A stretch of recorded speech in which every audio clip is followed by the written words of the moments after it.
How we doing, everybody? What's going on, Goober, Winters, Slate, PvP, Chad? How we doing today? It is Fallout Sunday, so we are going to be doing our usual thing and playing some Fallout New Vegas. I didn't know today was the Super Bowl. I really don't watch sports like that anymore. The only sport that I really watch is MMA, and I don't even watch it religiously or anything like that. Then again, I feel like if there was one football game everybody was going to watch, it would be the Super Bowl. But I also don't give a shit about anyone other than New England sports. If I was to care about sports in general, right? So it's kind of one of those situations where it's like whatever. I think it's like the Chiefs or something like that versus I think the 49ers, maybe. I might be right. I might be wrong about that. All I know is Taylor Swift is in the Super Bowl. That's basically it, right?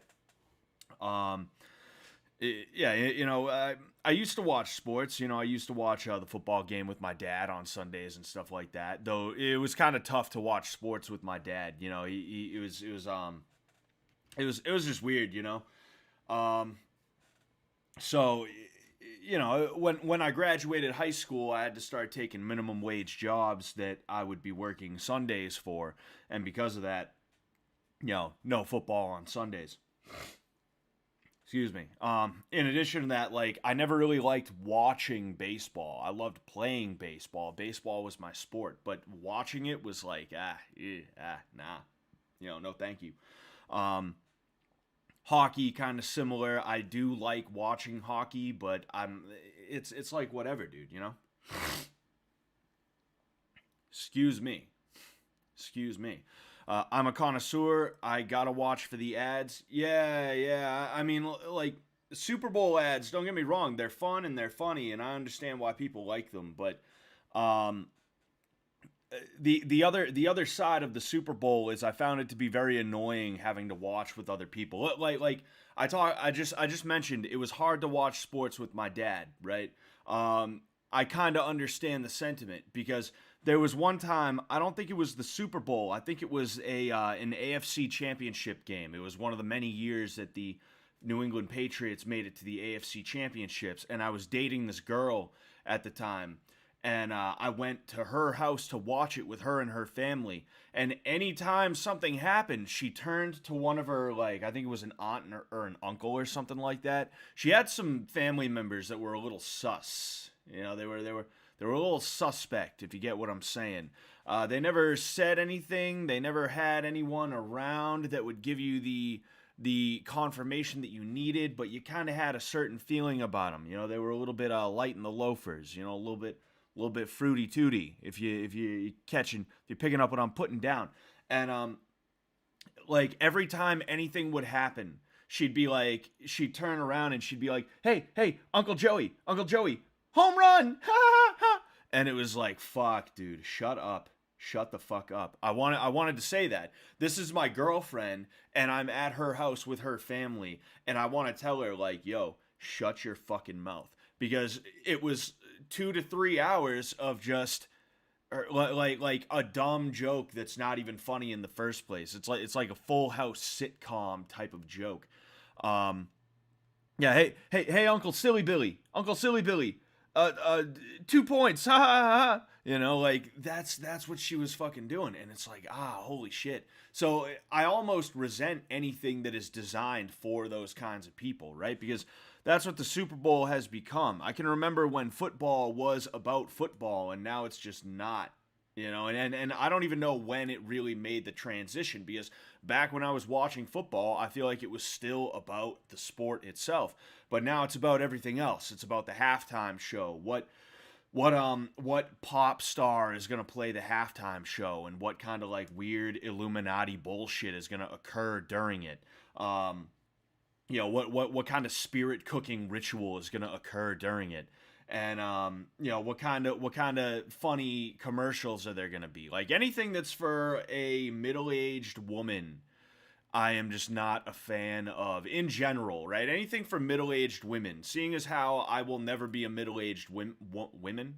I'll never be middle-aged women. I will never be a middle-aged woman, so like on like a genetic level, anything that's designed for them, I'm typically just going to be like, this is fucking stupid, dude. This is dumb as shit, right?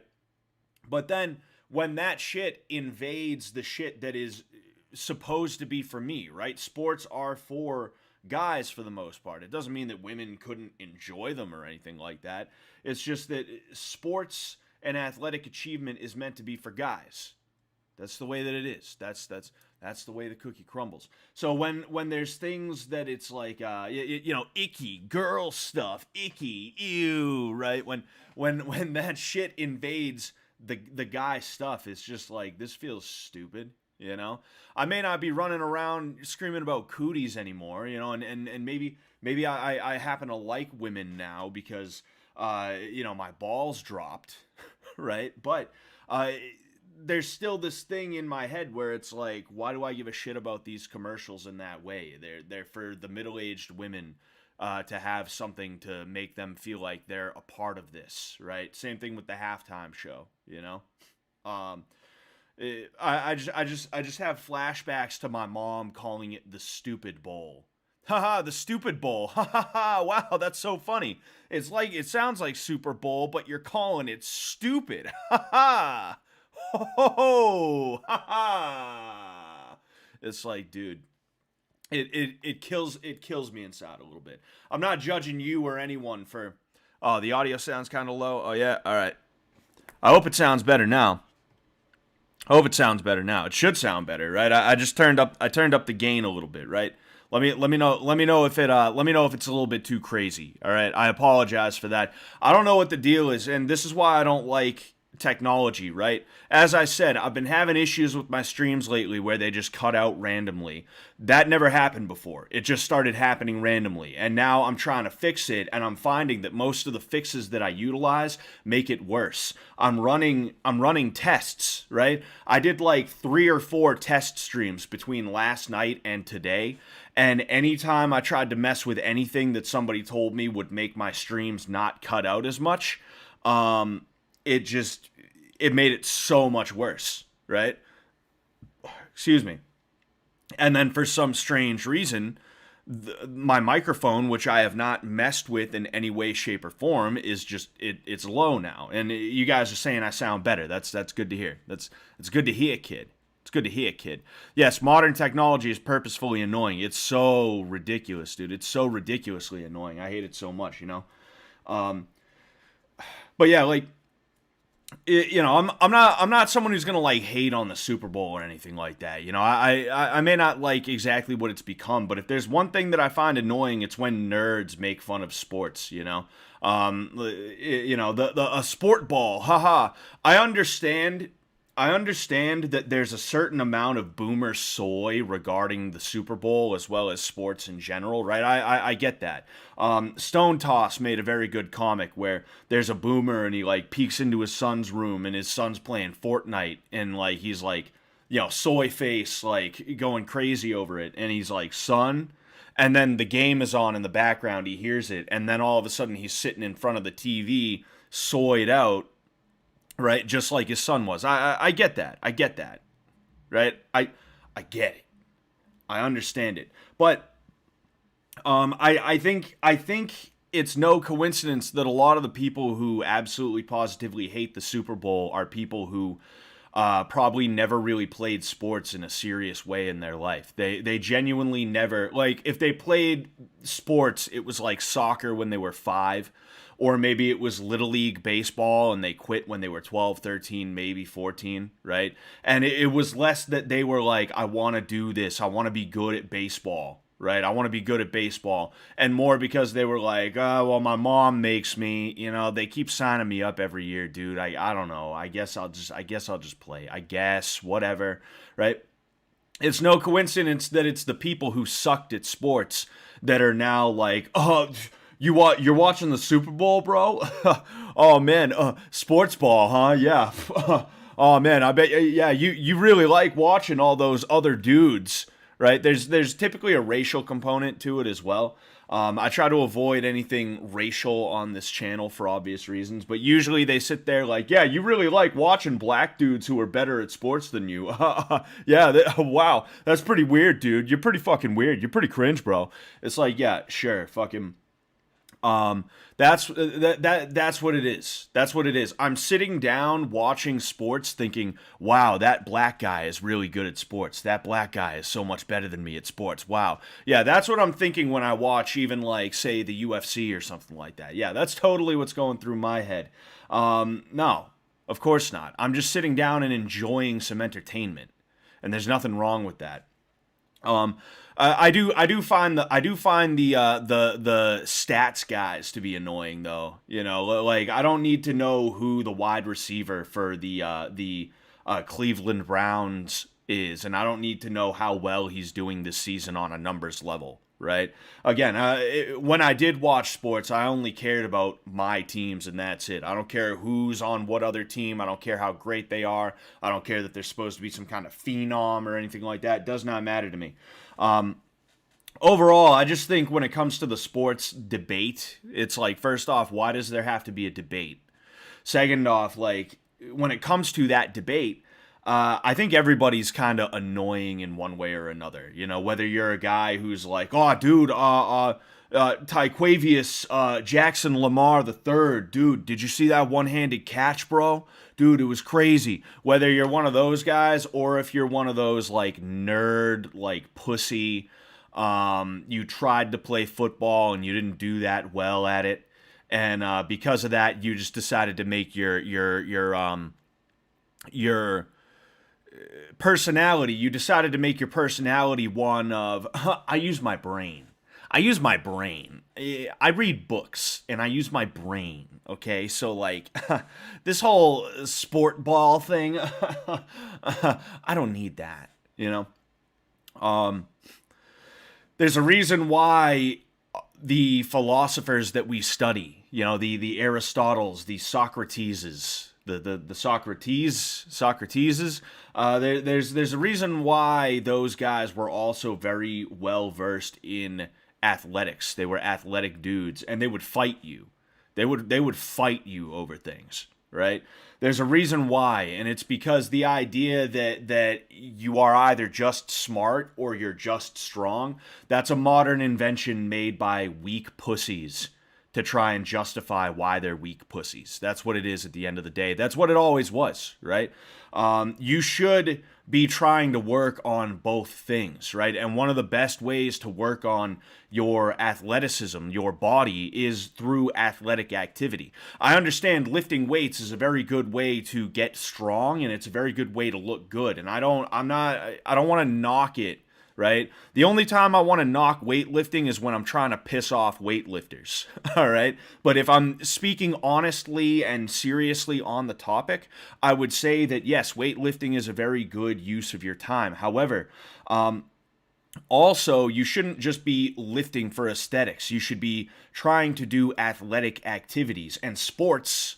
Playing even just a game of pickup basketball or a game of touch football with some of your buddies, or joining even a boomer softball league or something like that is such a good way to sharpen your body, right?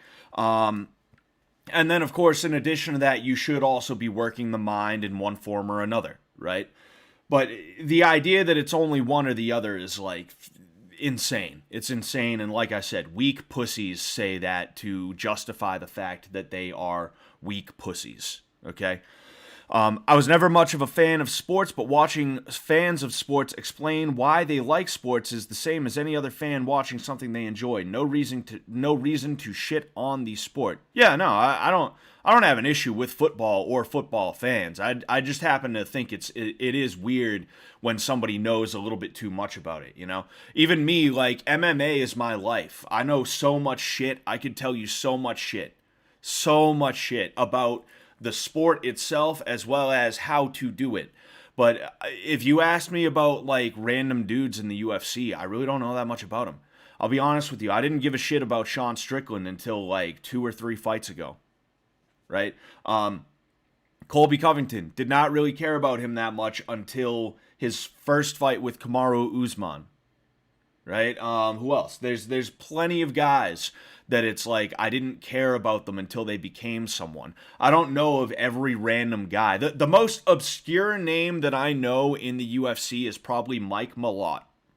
That's it, right? And he fought recently against Neil Magny, who is another sort of obscure name, but it's not that they're like unknown. It's that they're just dudes that are not at the top of the food chain as of right now, who, they still kind of have made names for themselves because they're either on their way up or they're known as some pretty tough dudes that you kind of have to get through in order to get to the top, right? Gatekeepers. I hate using that word, but it's a good way to describe Neil Magny, right? Oh, man. Question mark, Mr. E, question mark. What's up, Scott? Really enjoyed the replay of your last live. Thank you very much, man. I'm happy that you enjoyed it, right? Stats is what we need to dissect the data. Yeah. One thing that Sam said, right, that is like 100% true, and I didn't really think about it until Sam said it, is that like when it comes to like say NFL combines and things like that, right? Situations where people are just measuring raw athletic talent. A lot of those guys who are at the top of the combine, they don't really amount to much in terms of their performance, right? Because performance is more than just a statistic. If you can run a 40 in under 4 seconds, if you can run a 40 in 1 second, hey, that's all well and good. But that's a very one-dimensional situation. It's not a fluid or a dynamic situation. It is a static and simple situation, right? You're just running in a straight line as fast as you can. But then when you all of a sudden add in defenders, you add in linebackers or defensive ends, right? When you add in your own line having to do their job and you having to run around whatever they're doing, right? When you add that in, all of a sudden, it doesn't really matter that you can run 40 yards in a straight line in 1 second because you're no longer running 40 yards in a straight line. You have to run through the hole that your offensive line created, right? You have to try and dodge the defensive end. You got to try and get outside of him, right? There's more to it than just raw athletic talent. Right? And that's why a lot of these guys who they're the fastest, they're the strongest, they have the highest jump, they have the whatever. I'm not saying they never amount to anything. I mean, if you make the NFL, you made the NFL. But but they don't always pan out to be legendary performers and things like that, right? It's like Rocky Marciano, and we'll get started on the new Vegas in a minute, but it's like bringing it back to fighting, right? Rocky Marciano is a great example. He was very undersized, and Fedor Emelianenko is another example of this too. Both of them were very undersized heavyweights, but Rocky Marciano specifically, he was undersized. He had small arms, right? He was not. When people looked at him at first, especially because he only got into boxing when he was like 25 too, they thought he was too old to be anything. They thought he was too small to be anything as a heavyweight. And he, up until Floyd Mayweather, was the only one to go undefeated as a champion. He was the only one to retire undefeated. And that's because there's more to it than just whether or not he's going to be undersized or oversized or how big his fists are and how long his arms are and things like that. It's not just about the base attributes. It's how those base attributes are going to be utilized, right? And that's why I think boxing is and combat sports are probably superior to any other sport out there. I mean, Socrates said, I swear it upon Zeus, an outstanding runner shall not be the equal of an average wrestler, right? Because really there's few things that are more athletic than having to fight somebody, right? And wrestling back then was a lot more like modern day MMA, right? It may have even been a little bit more brutal depending on the rule set and the context surrounding it, right? But that's why I don't believe. I'm gonna make this last point, then we will get started. Don't you worry now. Don't you worry. That's why I made a video a while ago. In fact, it was actually on a stream. I don't believe basketball players are actually truly that athletic when it comes down to it, because basketball is just a bunch of base athletic, not principles, but movements, right? It's just run in a straight line, jump, land, run in a straight line. That's what it is over and over and over again, right? Now you have some guys who are very good at ball handling. That takes a certain amount of agility and coordination and things like that, right? Don't get me wrong. I'm not saying there is no athleticism to be found in basketball. I'm just saying that when it comes to athletics, I think basketball players are probably some of the least athletic, even more so than baseball players, right? Because baseball is a little bit more dynamic than basketball is. And I know it's weird because baseball has this start-stop thing going, and you see some fat dudes that play first base and all this other stuff, right? You got fat dudes as designated hitters in the American League, right? But if you the average outfielder on an MLB baseball team is easily a much better athlete than a point guard for an NBA team, and I would bet money on that easily, you know.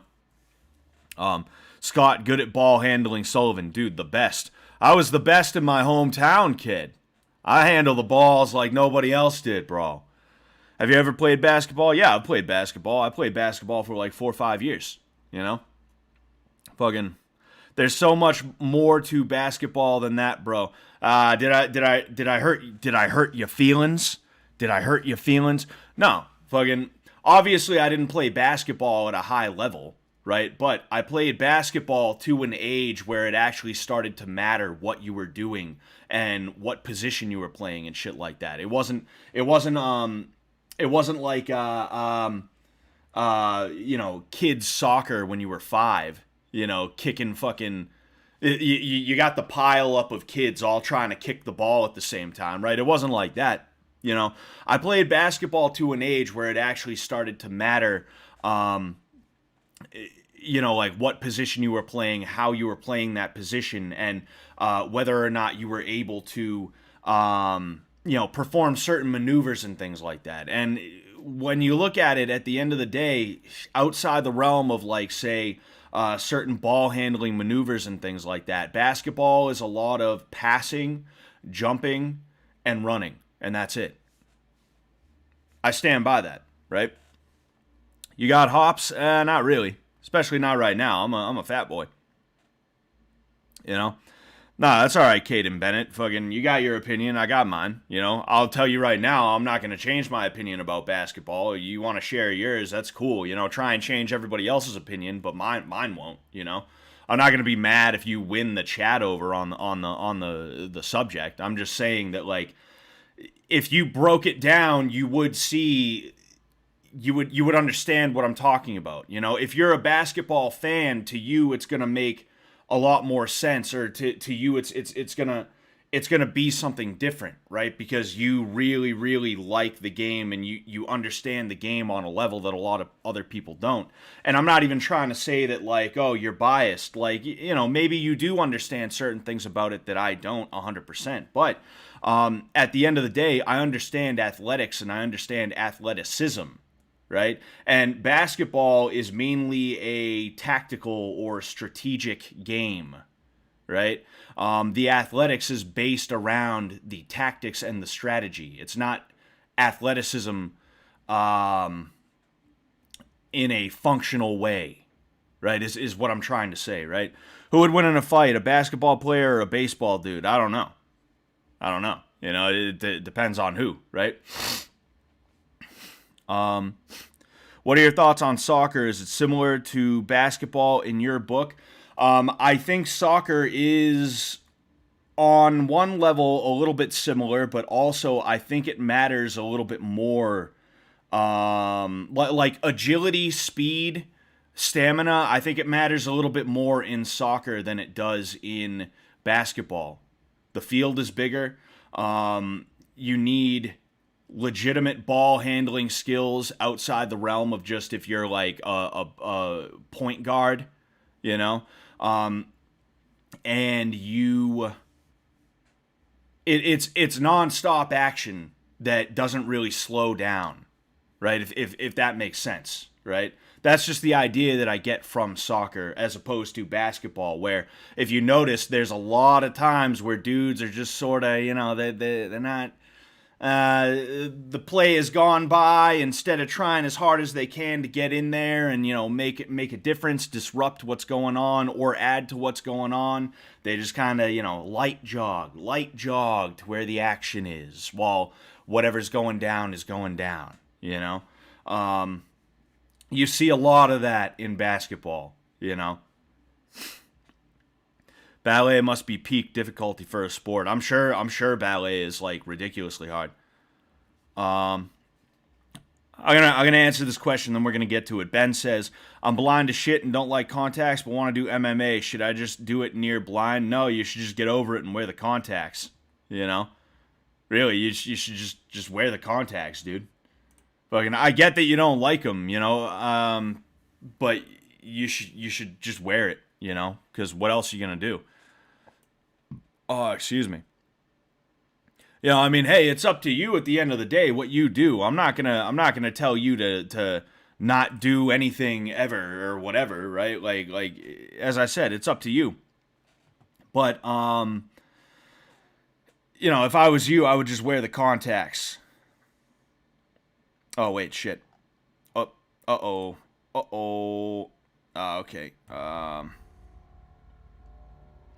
Let me know if that's too high, too low, etc., right?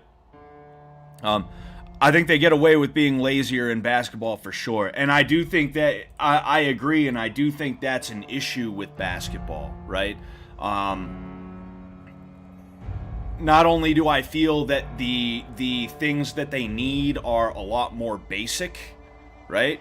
But in addition to that, you also notice at the highest level, there's a little bit less hustle than a lot of other sports. And baseball can be that way too. You see dudes, they hit the ball and it's either they think it's going to be a home run, so they just take their time, or it's a ground ball to third base or shortstop, and they're like, I probably won't beat that out. So instead of trying as hard as they can to beat it out, or instead of trying as hard as they can to get to first base before it's confirmed that it is a home run, they're just like, yeah, whatever, take my time, light jog.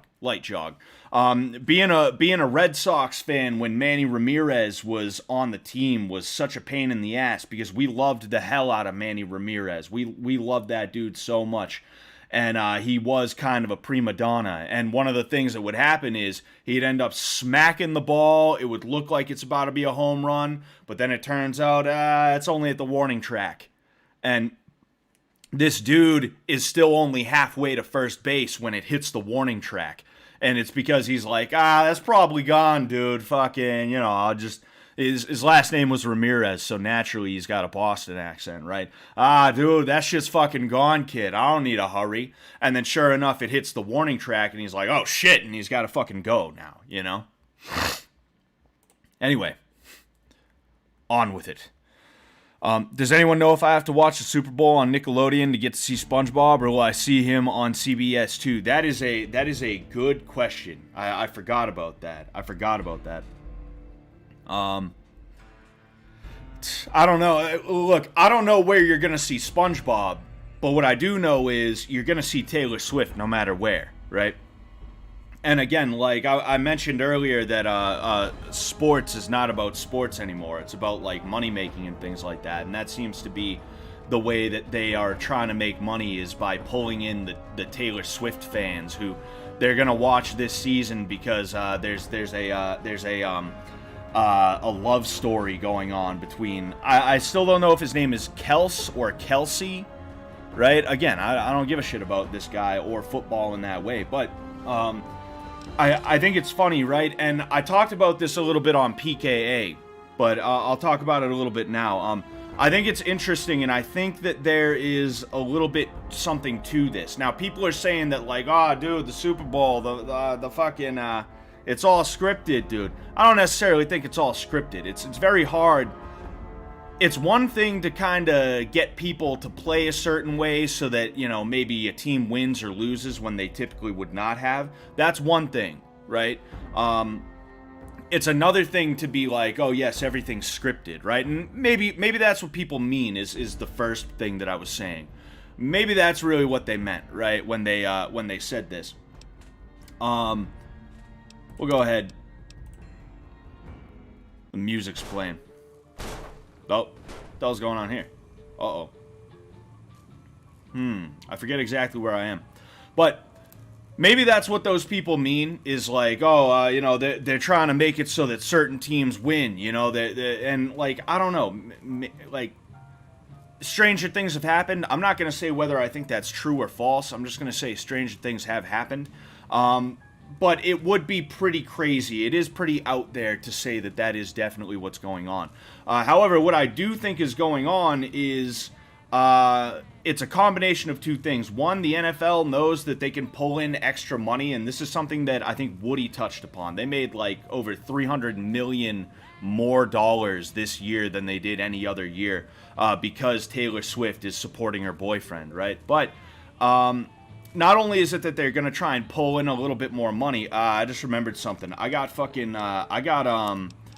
because of this mysterious broadcast, my last fucking thing got copyright claimed. My last stream last week got copyright claimed because this music in this game that I'm allowed to show on here without any copyright shit ended up getting claimed. So there's that.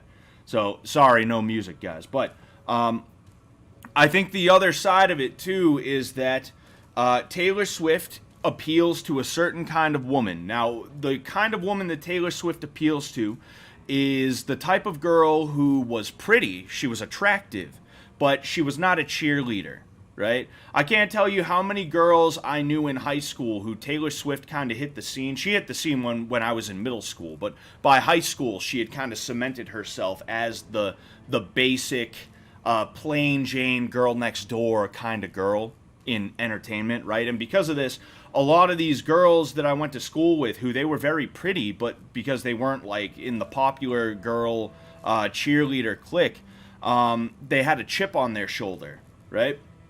I can't tell you how many of those girls there were, and they all tried to get into playing the guitar and things like that, right? They tried to they play the guitar, like other like hipster girl type shit. Taylor Swift is now in her mid-30s. She does not have kids. She has never been married. She has a string of relationships behind her that have all gone sour, and most of them were because of her. I think we all, you know, the common denominator in Taylor Swift's life, specifically her dating life, is Taylor Swift. That's the only thing that remains the same. Everything else changed, and she always could not seem to find a situation that worked for her, and because of that, she's always making songs and albums dedicated to the most recent boyfriend that she had, right? Clearly, she is the typical, like, fucked up idiot woman who thinks because, like, she's not a cheerleader, that must mean she should there. It's really morality of the week, right? It's female morality of the week, where she's not a cheerleader. She's not part of the popular clique. She's not one of the mean girls or anything like that. So she assumes that she's better just because of that, right? And she goes on like a rampage in her dating life, right? She dates all these guys that she treats like shit. I think Taylor Swift now is just the way to convince all of these women that it's still totally okay for them and that they can win, right? There's a lot of women who are living vicariously through her. And again, it's the same type of women. The women who in high school, they were not the popular girl.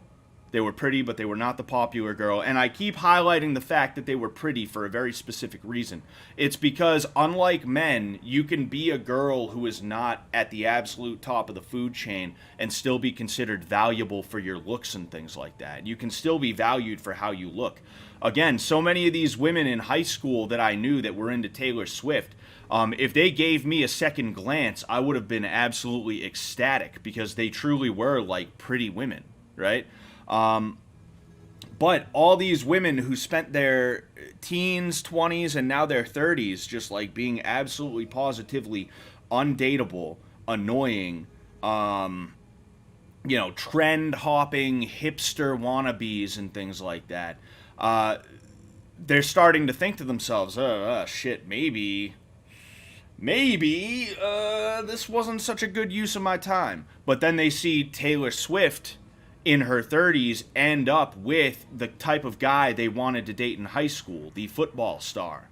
And they're like, wow, whoa, this is like, wow, okay, maybe there is hope for me. I feel like I'm not doing a good job of explaining this, and I apologize if I'm saying shit that you guys simply do not understand. If I could sum it up in a more concise way, basically, Taylor Swift is the kind of girl that women get into when they are not at the top of the food chain in high school, and they make that their entire personality.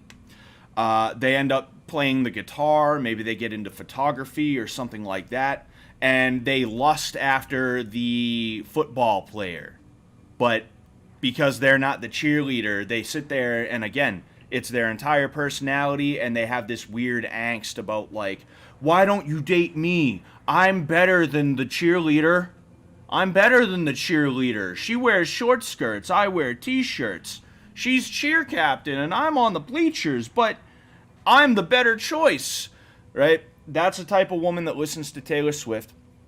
And after years and years and years of living that kind of lifestyle, of just being like a cracked out, like, weirdo who is, like, constantly thinking that you're never the problem in the relationship. They never think that they're the problem in the relationship. They never think that they have to do better or even slightly just, like, change any little thing about themselves. After years and years and years of that, they're now in their 30s, and they're not doing so hot. And now Taylor Swift is coming along, dating the guy that they wanted to date in high school, and they're now, instead of, at the very least, because they say better late than never, at the very least in their 30s, kind of settling down and being like, hey, like, maybe I should lower my standards, maybe I shouldn't be such a bitch, maybe I should actually have something to bring to the table other than just my angst about how the football player didn't want to date me in high school. Maybe I should just keep on keeping on with that bullshit that I'm doing. Maybe I should keep on drinking wine with my cats. Maybe I should stay on the SSRIs. Maybe I should continue being one of the worst kinds of people you could be stuck in a room with. Maybe I should just be that way. Maybe I should be that way. And I can land a Travis Kelce. I can land the type of guy who I couldn't land in high school. It's all going to work out. Life is one big movie, and I've always been the main character. And my 20s was just my down bad era, is what it was. It was my mistakes era.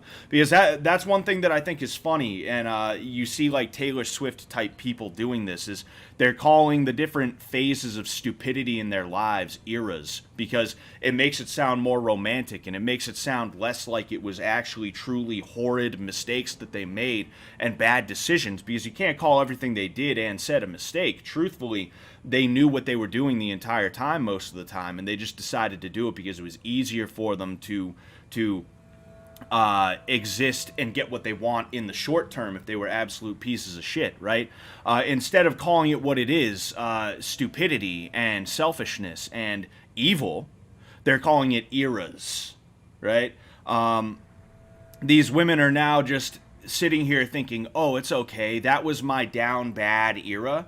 Now is going to be my flourishing era, where I'm 35. I am 35 years old. Oh, man.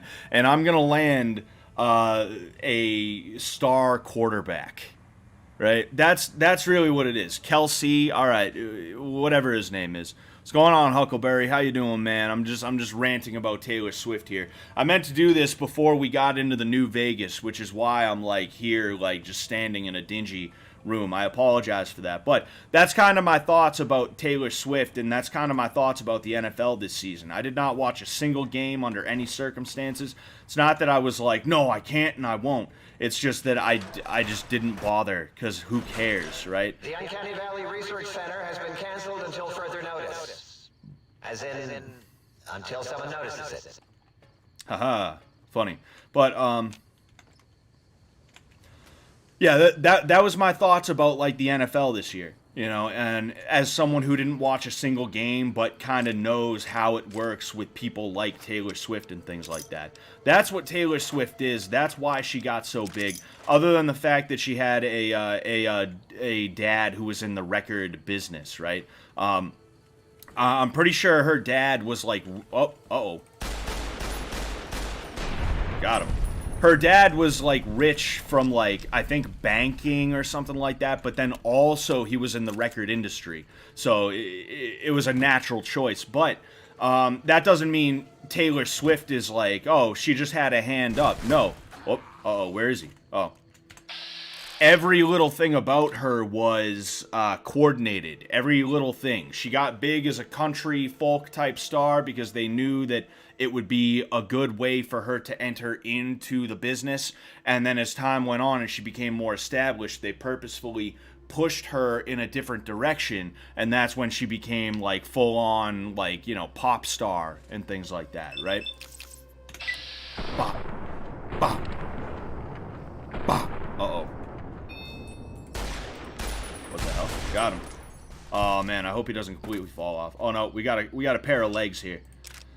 We got a pair of legs here. We're all good. I don't think I need the caravan shotgun. Where's he at? Oh. But yeah, it's no mistake. I have barely any ammunition for that.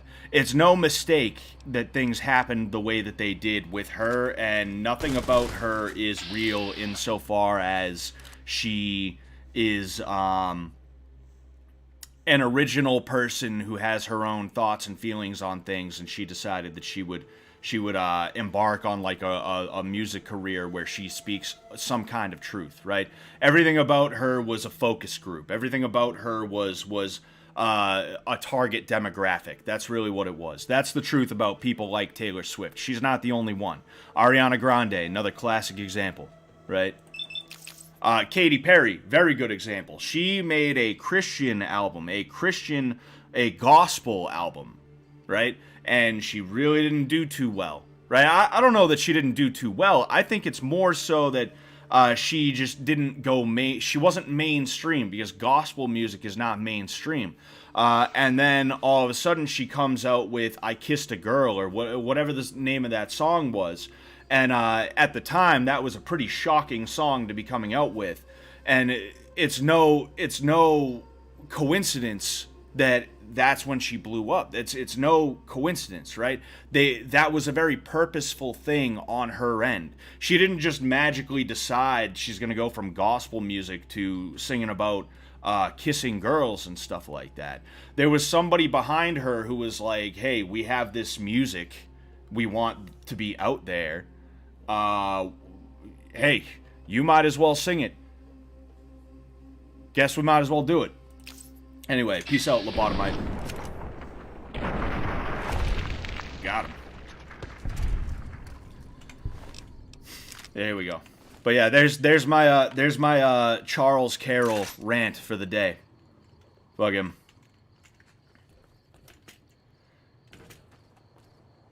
By the way, I think the Palace was on today. I think the Palace started an hour before I did. Please don't leave me. Please don't leave me. Don't leave me. I'm lonely. No, but I always want to watch the. You should try this intercom thing. It makes you sound like some kind of sky god. Anyway, yeah, I always want to watch the Palace, but I always have like Sundays are so awful for me. I do watch it every now and again. I need a shovel. Son of a gun. You know what I might do? I might, because I'm curious about this, because I've never seen this before. I'm curious about what is in there. Oh no, I have seen this before. Haven't I? Those 3 graves. I'm curious about them still, though. But yeah, Sundays are such awful days for me because I gotta work tomorrow. I gotta go back to that shithole, you know? That shithole I was talking about on Friday. Fucking, so it's like anything that I do on a Sunday is kind of like, oh, I have to get ready for tomorrow, you know? Like, I've wanted to watch Vance's prank call streams, but he's all the way on the other side of the country, so even though I don't have anything going on when he starts, I have to sleep because I gotta wake up early tomorrow. So it's kind of like, ah, shit, you know? Excuse me. What was I about to do? Oh, yeah. World map. Oh, it's the Cuckoo's Nest. Oh, okay. All right. So, yeah, I have been here before. And I think I remember, yeah, you get in there. You get in the Cuckoo's Nest there. All right, where's he at? Where's he at? Ah, shit, there's 3 of them. Boink. Got him. Oh, sharpshooting over here. Barksdale, Mississippians. Oh, the Palace is over? Ah, okay. I'll have to catch a VOD. I'd love to be on the Palace, too, but I'm not good at asking people things. I feel like I have to be asked to do things, which is, like, such an awful thing when you're in this business. Like, so many people will just be like, hey, could I come on your show? And people will just be like, yeah, sure. And that's how a lot of things get done. But I'm so... there we go. There we go. I'm always so nervous about the idea of, like, let's say I go to Charles, and I know he wouldn't even do this, but, like, let's say I go to Charles and I'm like, oh, hey, can I be on your show? And he's, like, thinking to himself, like, I don't want this guy on my show, though. Like, I would never want to put somebody in a predicament like that, so I never bother to ask. You know, I never go to people. I wait for people to come to me, which doesn't work, you know? It was so easy for me to get on PKA. Like, literally, I just put out something and I was like, hey, if you want me on a podcast, like, just hit me up. And if anybody wants me to be on a certain podcast or talk to a certain person, go ahead and give me an idea of who I should talk to. Where's he at? That was weird. Oh, it was the gun. I forgot this gun makes noises and shit like that. Yeah, you see? See what I'm talking about? But, like, all it took was somebody tagging Taylor saying, hey, get this guy on. And immediately Taylor was like, oh, yeah, definitely. We'll hit you up. And it's just like, it was that easy. But I never would have asked him to go on. He wanted me on, but I wouldn't have asked him, and I don't think he knew that I had, like, it's just, I'm awkward like that, dude. I'm fucking awkward like that. Would you ever try stand-up with Ty? You know, I like stand-up as an art form. And I've experimented with joke writing, right? I've experimented with joke writing. I do think I could actually do stand-up and not be terrible at it. I'm not saying I'd be good. I'm not saying I'd be great. I'm saying, I think I might get a laugh or two. So, like, actually, yes, if I had some time to write some material, I think I could get a decent 5 minutes. I think I could get a decent 5 minutes, maybe even 10 minutes, right? If I really buckled down. And again, I'm not saying it'd be groundbreaking. I'm not saying it'd be something amazing, but I've kind of studied comedy, specifically stand-up, as an art form. Not, like, intensely, but, you know, I kind of, I like it, I'm interested in it, and I was curious about it, so I sort of, first off, let's go ahead and take out test subject 1 here. AIDS patient 0 over here. That's right, get him. That's what I thought, pussy. Anyway, Yeah, basically, I would, is what I'm saying, right? And I'm trying to explain to you guys that it's not just hubris. I think that I have enough of an understanding of comedy after having kind of looked into it over the years in, like, just a, hey, I want to know about this kind of way, that I might be able to do okay. Got him. Where's he at? There he is. There he is, kid. Alright. Ah, damn it. Where is he? Where is he? Oh. I love the barrel on this thing. The way it just goes, like, back and forth. That's funny as hell to me. Spiked Protein says, LOL, was that me on Twitter? I don't know. What was that you? Did you suggest to Taylor that I go on PKA? If so, thank you for that, man. For real. You know, that was a really good opportunity, and I still can't believe that I was on there, you know, and I'm just so thankful that they wanted me on there, and that the even though it was not my best performance in terms of being able to have a conversation with people, you know, people still really seemed to enjoy it for the most part. I know there's going to be haters, you know. I know there's going to be people who they're just negative Nancy's, and I you know, I try to make sure that I don't. Oh, hey there. Hi, how's it going? I try to make sure I don't allow those kinds of people to affect how I feel about things, you know. But even with, like, the haters and, like, the dickheads, there was so much love, you know, and I'm so thankful. But I gotta check. No, I'm not seeing anything. It looks like you just... Yeah, it looks like you just gave me $5. Thank you very much for that, Thrill Me. You could have said something. You could have said hello, you know? Thank you, though. Thank you very much, man.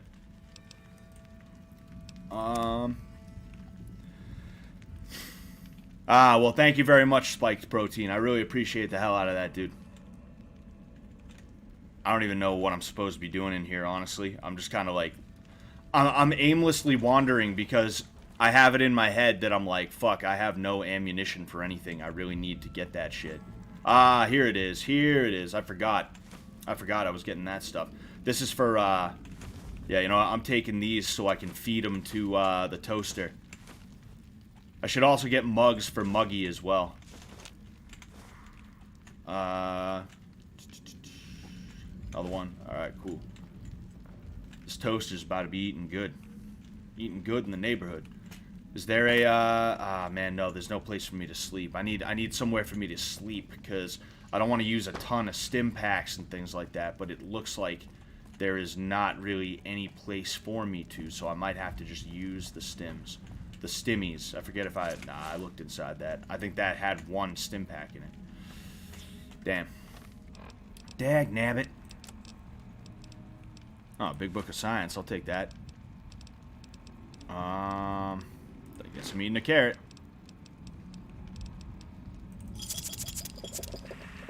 Some Nuka-Colas. Couple of those things, whatever they are. Sorry, I'm texting. I gotta text my wife real quick.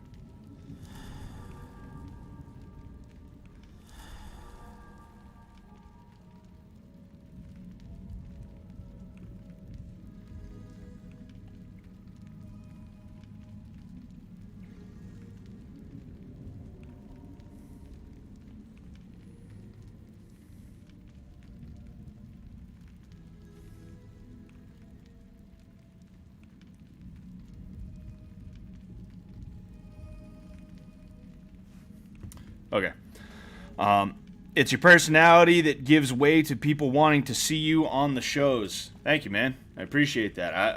I hope I have a personality that people want to see. You know, I mean, apparently, you know, there's almost 60 people here right now. So at least 60 people out of the 7 or 8 billion, the 8 billion people in the world find me entertaining enough just on my own as to where they want to see me on PKA or something. Oh, PKA. Oh, that was this thing. I forgot about that. You know, I guess that's good.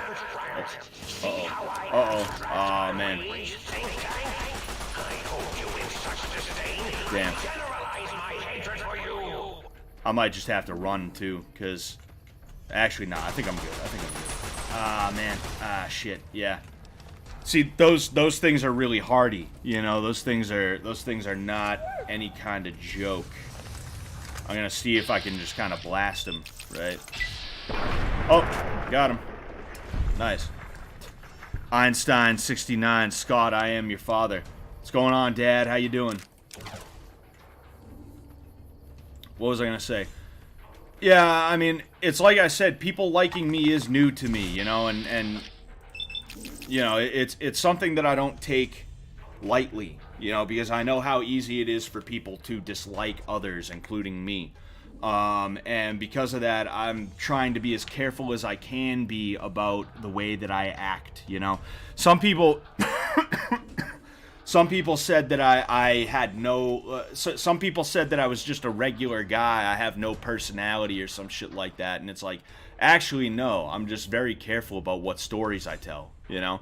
If you subscribe to my Patreon, and I'm not even saying this is a shill attempt, though, I mean, hey, if you want to subscribe, it is only $5 a month. I guess it is a shill attempt now.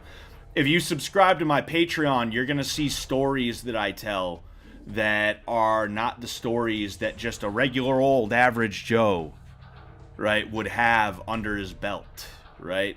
I'm just not foolish enough to talk all about the time I went to a party with certain activities that were there that a lot of people would find to be strange, you know, at best, right?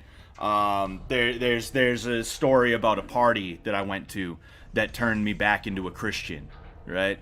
I'm not going to talk about, like, street fights on PKA because that just makes you sound like a dickhead when you talk about street fights, right?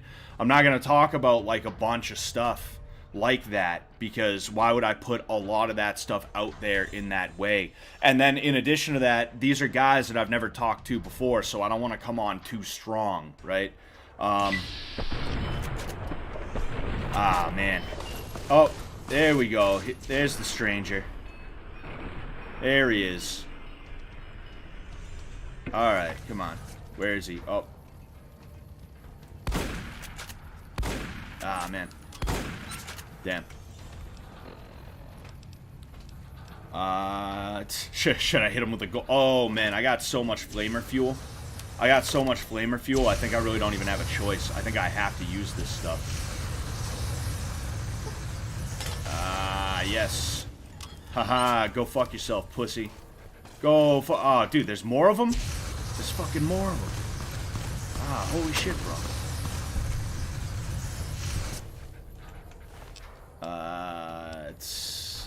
I might have to take that 10mm pistol. I might not have a choice. Uh-oh.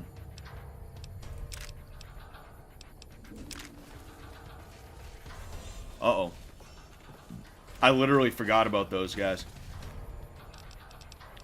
Yeah, I think part of the reason too is that people just they expect constant, unending entertainment, and you are not allowed to be in front of somebody on their computer screen if you are not the most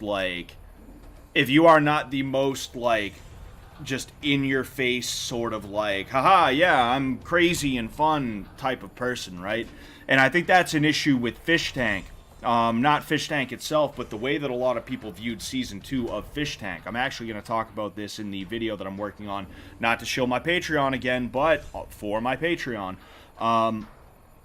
Like, I think a lot of people are kind of spoiled in the way that we have everything on demand. Everything is instant gratification today.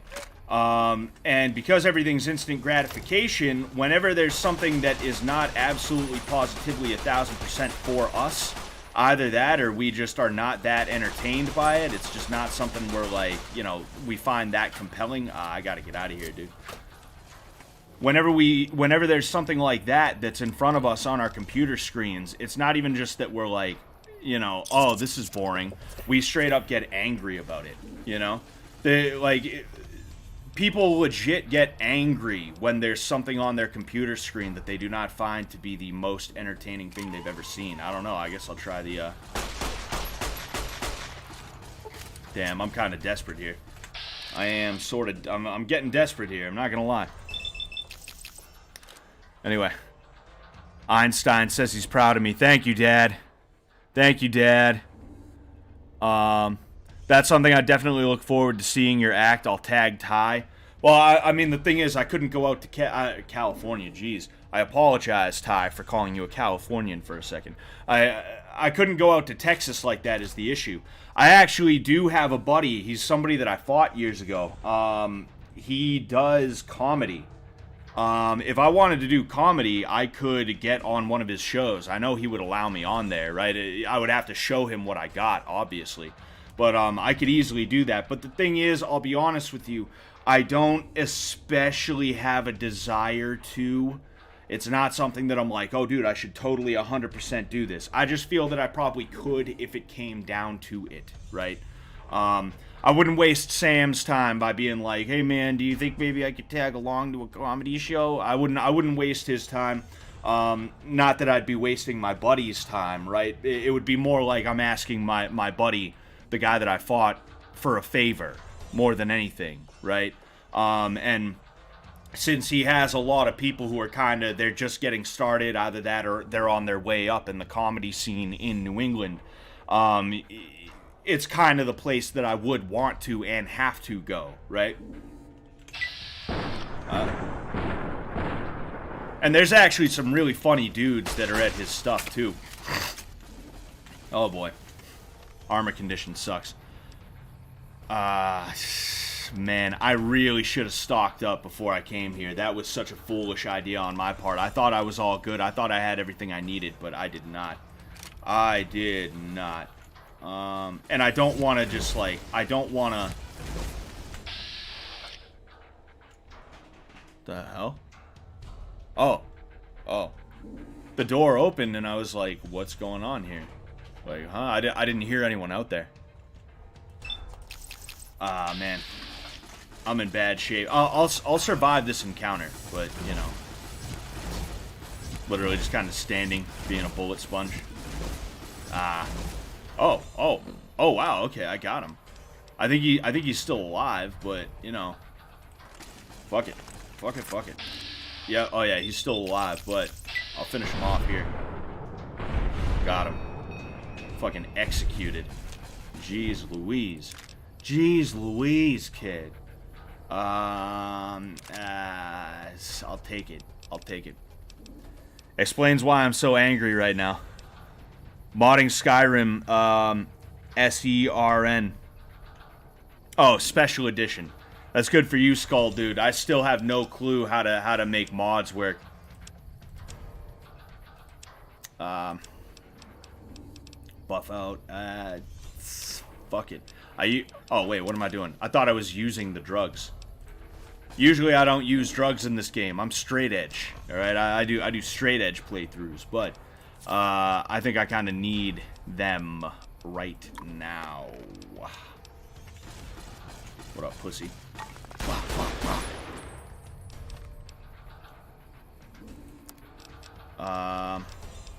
Weapons. If you need help modding, hit me up. It's not very hard. I think at this point, it probably wouldn't be a good idea for me to start trying to mess around. Ooh, got him. Fucking liquefied him. Okay. I was gonna say, I think at this point, it would be kind of pointless for me to mod New Vegas for this playthrough. After this playthrough, I don't plan on playing New Vegas for a little while. You know, I have other games that I want to move on to. You know, whether it's you know, for Video Game Sunday, or if it's you know, just for leisure, right? I still haven't even finished Fallout 2. I told myself I was going to try and finish it this weekend, and I just had no time between, like, a few different things that I was doing. Whatever, I guess I'll use the multiplast, right? Might as well. The thing fucking just liquefied that dickhead. Get good with the flamer as well. There we go. Alright. Excuse me. Excuse me. Jeez. I do appreciate that, though. I appreciate the offer, and I will hit you up if that ever is the case, you know? I already checked that. Let's see the other ones. All right, Higgs Village. Oh, wait, there's another one in Higgs Village? All right, Securitron Deconstruction Plant. All right, let's head to Higgs Village. Scott, try Underrail. It's an unsung Polish post-apocalyptic classic. I might check that out. I have a big line of games that I just keep adding to that I'm like, I gotta play this, I gotta play this, I gotta play this. I don't even know what game I'm gonna move on to when I'm done with Fallout 2. I don't know if I'm gonna get into Age of Empires, or if I'm gonna play Ace Combat 7. It's probably gonna be Ace Combat 7 because that's not gonna be as much of a time sink as an MMO or Age of Empires. And plus, like, Age of Empires is something I can just play whenever I feel like it, right? But it's like I said, I'm kind of like a one game at a time kind of dude. I like to just focus on one game at a time to the best of my ability. So it is kind of counterintuitive for me to be like, it's okay, I'll do Ace Combat 7 and Age of Empires. Okay. What else? Oh shit, fuck. There's another game too that I feel like I was about to get into as well, but I forget what it was. I'm pretty sure I still have it in my library. I just have to, re-download it. Where is, Oh. Silly me. Silly me. Gauge of Empires. Yes, sir. Change the channel name from Scott Sullivan MMA to Scott Sullivan Gamer. Dude, I'm accidentally becoming a streamer more than I am anything else, which I'm not even trying to fight, Like, I didn't have... Oh, that was an empty. I didn't have time this weekend to finish the video that I wanted to work on, partially because I listened to the raw audio back. It was going to be an essay video about... I think I talked about it on Friday, about pioneers, right? And the way that the pioneer spirit cannot die out, and just because we're kind of living in a shitty time now, it doesn't mean you get to, like, cry about it, I was gonna work on that, and then I listened to the raw audio, and I was like, dude, I don't like how this sounds. So I'm gonna have to redo the audio, which, like, that's kind of the easy part. The hard part is editing everything down and then having stock footage that is, that's going to be in there, right? They're easy to make, but they're time consuming. So because of that, I'm going to have a stream clip tomorrow for the weekly release on Mondays, right? These streams, they're just a little, they're very convenient for me, right? If there's a topic that I want to discuss that I could not or should not do a video for, I can just chill here on Fallout or on a Friday doing whatever I do on that day, and I can just chat about it with you guys, Plus, we can talk about it in real time, right? I'm actually really enjoying streaming, and if I could do it more than just 2 days a week, I would. And I think that it would be a way to kind of grow this into something that could be something very good for me. But I'm in this weird situation. I talked a little bit about, like, I hate my job, blah, blah, blah, on Friday. But, like, I'm in this weird situation where I feel like if I really buckled down and made streaming, as well as the videos, into, like, a thing that I really put a bunch of effort into, I could maybe make this into something. But also, I need money to survive. So I'm not in a position where I could be like, I ain't doing this job shit anymore. I'm gonna fucking become a streamer, bro. I'm not in a position where I can just do that, right? So it's almost a little frustrating seeing the way that I'm doing things here, and then also, like, the way that everything's going. I'm just like, dude, like, I feel like I could make this into something legit. But if I was to quit my job, I'd be homeless in a couple of months. It fucking sucks, but it is what it is, right? The bottom line is I'm liking the streaming, I'm enjoying the streams, and I hope you guys enjoy them too, and I hope that I can make something like this grow, and I will not ever stop making videos. I'm gonna make tons of videos, and I'm working on multiple videos at a time right now, but I I feel like streaming is going to be a big thing for this channel, right? Anyway, what was I about to do? Oh, I know what I was about to do. Actually, I kind of forget what I was about to do, but I know there's something in here that I do need. Oh, no, I remember what I was going to do. I was going to drop that sarsaparilla bottle that I ended up picking up by mistake.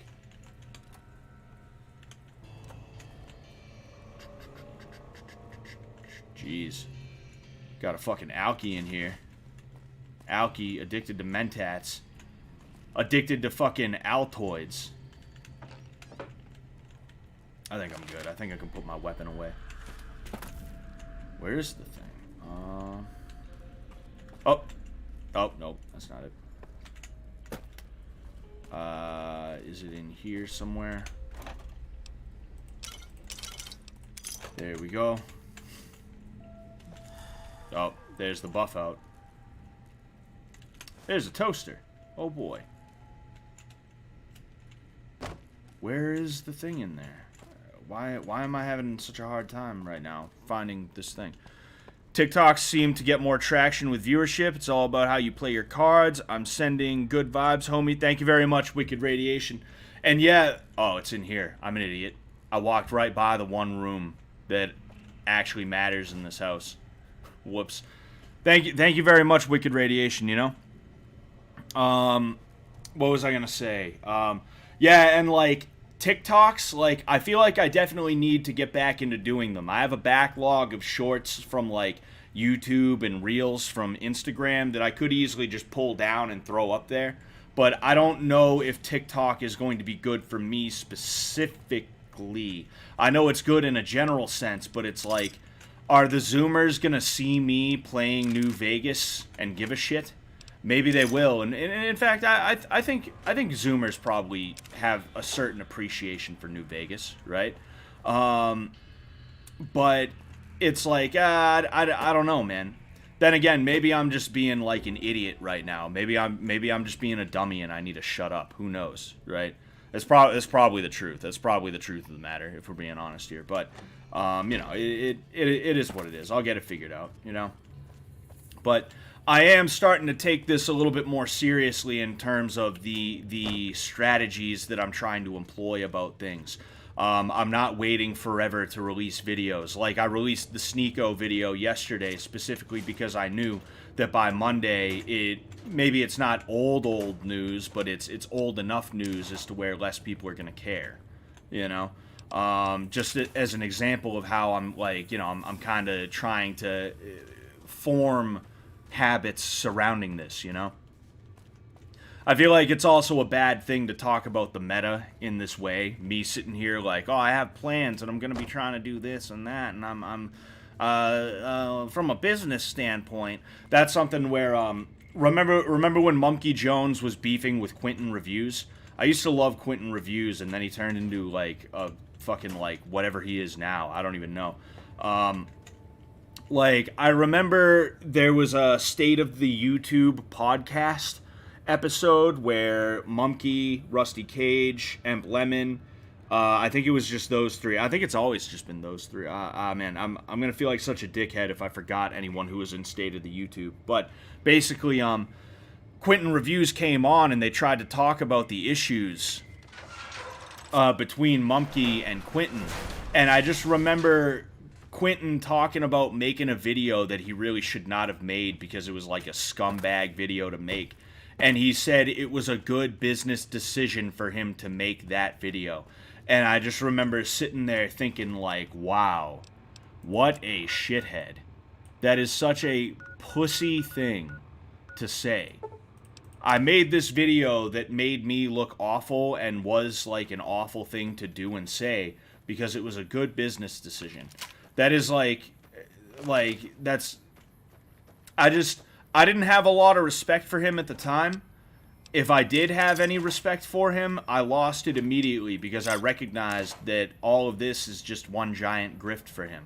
You know, that's all it is. And yeah, I mean, that's fucked up. And there's a reason why even his own side doesn't want him. You know, he can't even get the attention of the people that he like credits for turning him into the guy that he is now.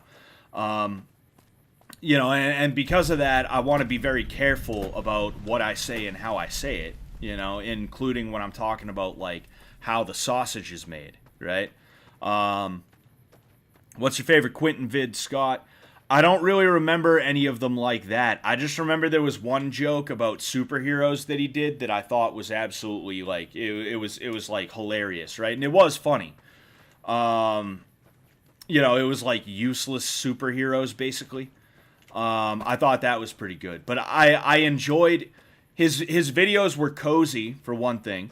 And in addition to that, I also enjoyed his personality. I thought he had a good personality. And after he turned in the direction that he ended up turning into, not only did his content suffer, but also his personality suffered. Like, he is legitimately not the same guy that he used to be. And I don't mean that in like, oh, he has different opinions now, so he's bad. I mean genuinely, like, the demeanor that he has, the things that he says and how he says them, the jokes that he makes in his videos. And I'm not talking about offensive jokes. I'm talking about jokes that are like just jokes in general, right?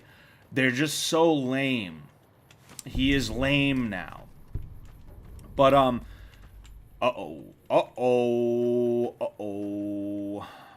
should we do it? Oh, I don't think we have a choice. Shit. Fuck. Oh shit.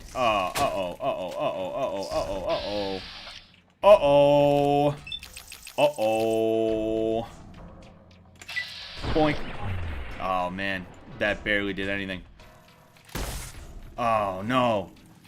Oh, no. Oh, no. Oh, no. Oh, no. Oh, no. I'm fucked. I'm fucked. I'm fucked. I'm fucked. Oh, man. Oh, man. Oh, man. Man, oh, man. Oh, man. You know what? I'm hitting him with a doctor's bag. Alright. Go fuck yourself, pussy. That's what I thought. You shouldn't have stepped to me. Fucking bitch. Liquefy. Wait a second. Uh-oh. There's more. There's fucking more. I might have to hightail it into there. What I definitely need to do, though, is stim the hell out of myself. I need to stim, guys. I need to stim. No, but, over the years, right, I've had multiple YouTube channels. This is the only one that I've ever really showed my face on like that. This is the only one I've ever used my name on. I've been in this YouTube thing for a while. I just never really gained traction. This is the most traction that I've ever gained in my YouTube career, right? It's crazy to me, right? And it's only like 4,000 something subscribers thus far. The idea that I'm very close to 5,000 subs is like, whoa, right? But one thing that I did as time went on is I noticed all these people, you know, all these people that I really enjoyed their content. You know, maybe I even looked up to them in a certain way as content creators. One of the things that I did was I noticed the way that they did things, and I tried to copy the good things. And then when their inevitable downfall came, I tried to make sure that I would be like, okay, fucking, you know, let's not be that way. So again, that's why I'm sitting here like, wait a second. I think this will, yes. This is an easy way to fast travel back. This is an easy way to fast travel back. Hold on. There we go. There we go. There we go. Alright, perfect. I wanted to fast travel, but I was around too many enemies, right? It was still saying caution, so I was like, alright. But, yeah, I noticed that Quentin was a certain way, specifically after his little downfall, or you know, after everybody started to hate him. And I was like, let's not be that way. Let's not be like that guy. I don't want to be that type of dude, right? But, you know, and because of that, like, I see the way that these people are, I see the way that they act, and I try to make sure that I don't end up like that. You know, same thing with iDubbbz. I learned something from iDubbbz's downfall. It's that if you have beef with someone, it's probably better to not really talk about them, and if you are going to talk about them, don't be passive-aggressive. That's why I went on the tangent that I did about Justa Minx, right? Because a week or two ago, somebody asked me about her, and I was like, fuck, I don't want this to be some weird iDubbbz situation.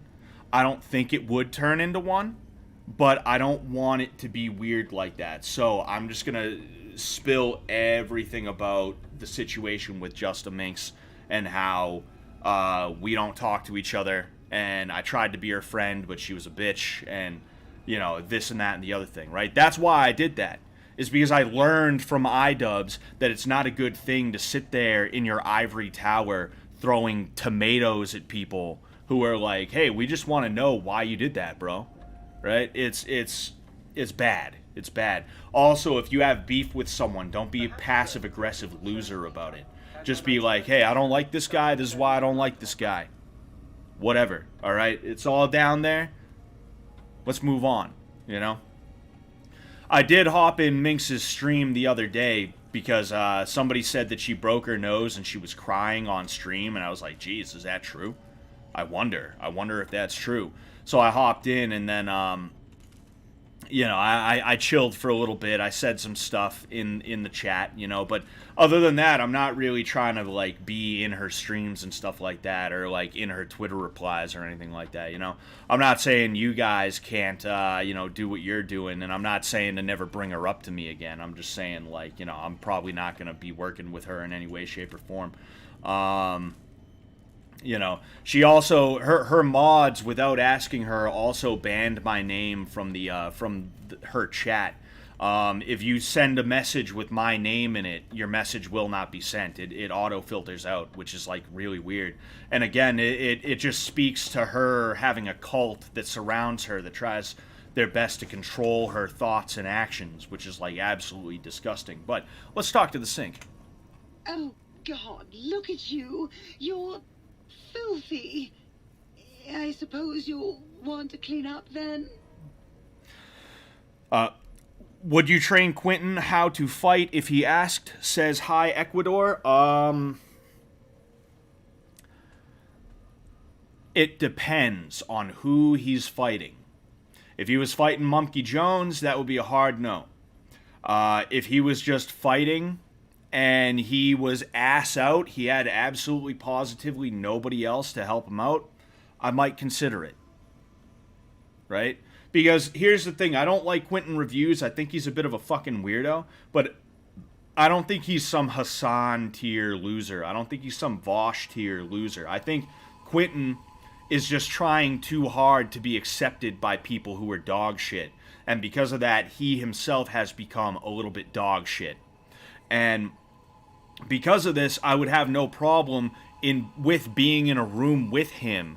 And I'm not saying I'd try and big bro him or anything like that. I'm just saying that I think if I was in a room with him, he might not be the worst guy that I've ever met. And who knows? Maybe we hang out, he starts to turn a little bit more normal, right? And I'm not saying it'd be like a chill sesh. We're not having a kickback. I'm teaching the dude to box at the end of the day. But, I think he's probably more normal than you may believe from his stuff, from his content,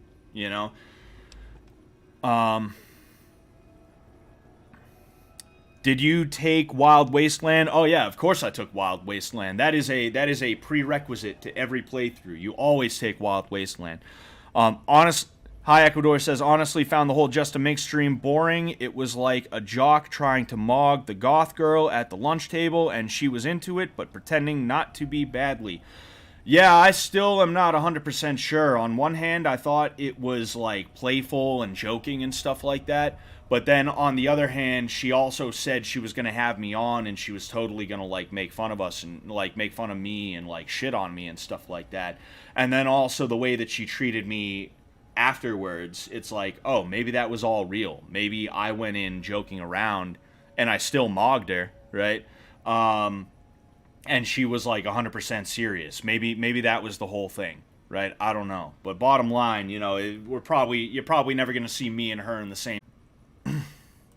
Oh, it's just so unsanitary. Do you know how many germs are in 1 cubic centimeter of dirt? 70, 100 gajillion. Would you want that getting washed down your gullet day in and day out? I didn't think so. So, we're going to go ahead. I'm not going to exhaust every speech option with every one of these guys, but we will do a little bit of lore. We'll do a little bit of messing around with them, you know. You can have as much as you like. Just, please don't put your lips on the faucet. It's so unsanitary.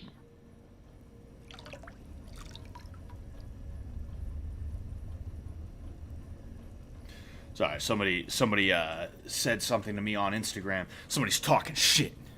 Somebody's talking shit. I gotta fuck them up. Oh yeah, the seed man. Ooh. Oh yeah, baby. Feels good to be online again. Yeah, all circuits online, ready to receive your seed.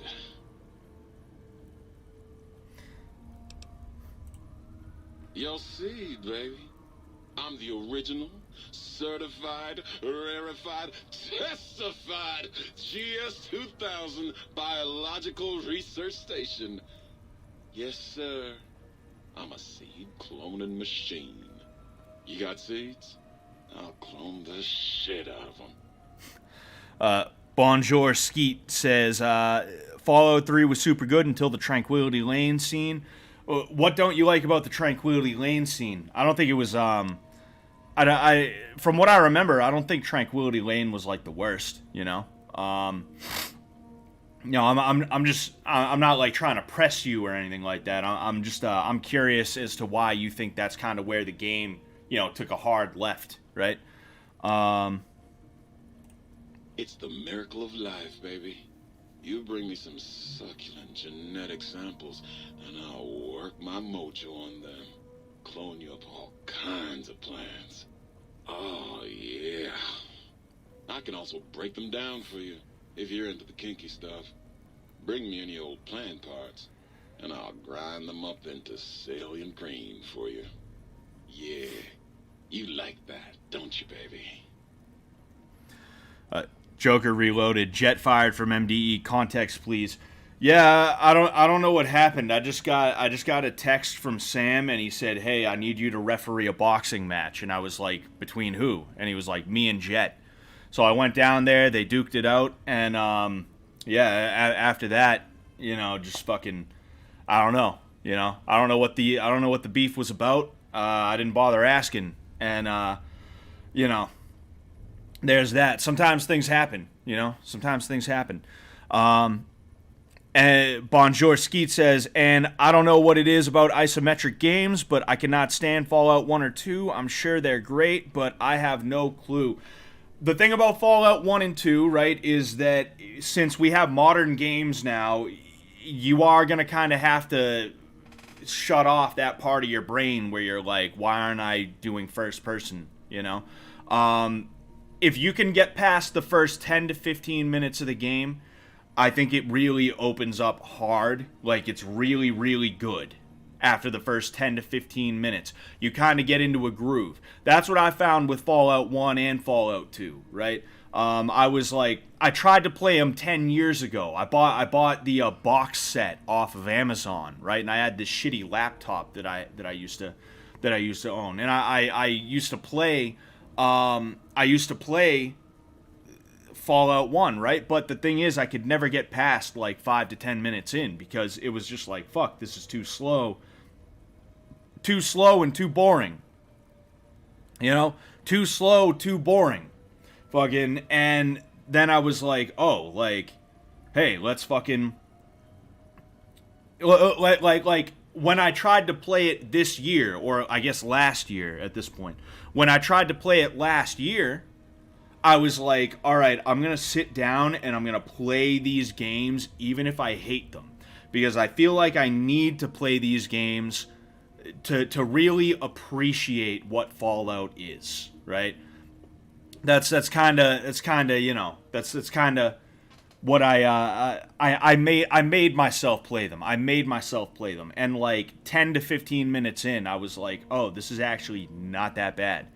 It's not bad, you know? It starts off slow like any Fallout game. right? But since it's an older game, you're naturally gonna be like, oh, but dude, I want first person aiming down iron sights, you know. Anyway, Just the miracle of life in sticky, gooey liquid form, baby. Heat that gunk up over a campfire and just watch it congeal into all kinds of plants. ah, jeez, kid, I'm looking for a fucking water chip, dude. You don't know where I can find one of those, do you, kid? Dude, I gotta get one, bro. My fucking vault's gonna die, bro. I don't want my vault to die, dude. I don't know anything else but that. You got a fucking water chip, kid? Can I borrow, dude? Can I borrow your water chip, dude? Can I bum a water chip off you, bro? Please? Ah, dude, you're a fucking lifesaver, kid, dude. I fucking owe you, bro. I owe you one, dude. For real. For real, dude. I will pay you back, bro. I'll pay you, dude. I get paid next week, bro. My disability check's coming in, dude. Next week. I got you, bro. Don't even worry, kid. I am halfway through my first Dead Money run. Yeah, Dead Money's really good. I'm just gonna hit this one just cause. Ah, yeah, baby. Just slip it in there. All the way down in that dark, moist earth. Launching interface. Oh, yeah, baby. Put your seed in me. I don't even give a shit. I don't even think I have plants on me. I just wanted to hear him talk. You ever seen a biological research station this full of seed? No. No, you haven't. Alright, Autodoc. Well, how about that? Old Autodoc's back online. Well, all right. What's going on, Let's Sheer? go look at you. What's going on, Second Monder? I'll hit this one. Concerned about the state of your mind, are you? Well, such things ain't my specialty, but I'm happy to tender my opinion as to your mental health. I should make you aware that the benefits of such a procedure are exclusive. That is, this only works once. Now, are you sure this is what you want?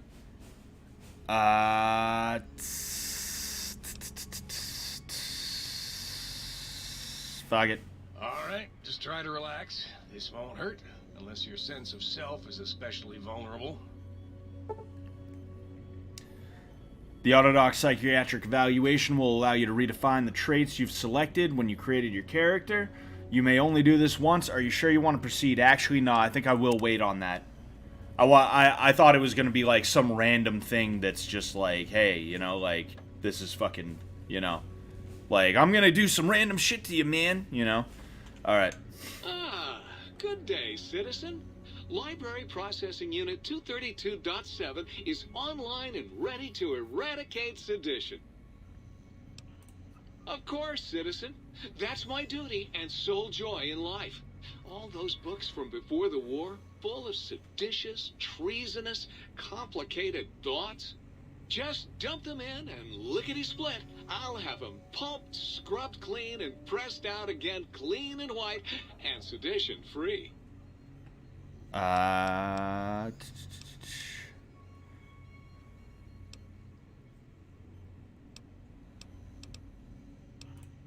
Citizen. I don't want to be a that commie or sounds anything. I just want to hear. seditious. If my re-indoctrination module was installed, I'd take care of that for you. Sadly, that system was cut for budget concerns, so you'll have to perform your own indoctrination. Now, to begin with, you'll need a cage that can fit over your head and a sack of mole rats.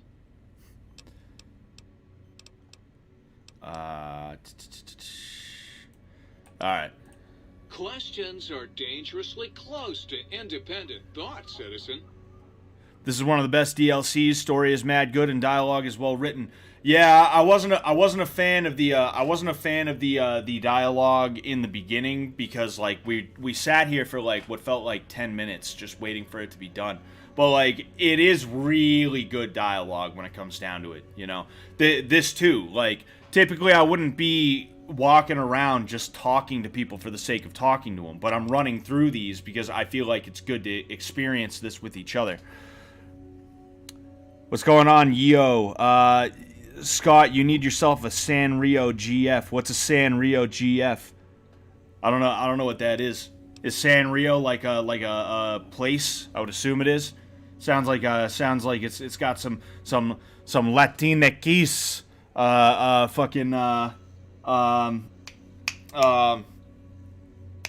influence, right? Some Latinx influence. All right, peace out. Stay loyal, citizen. Yeah, shut up.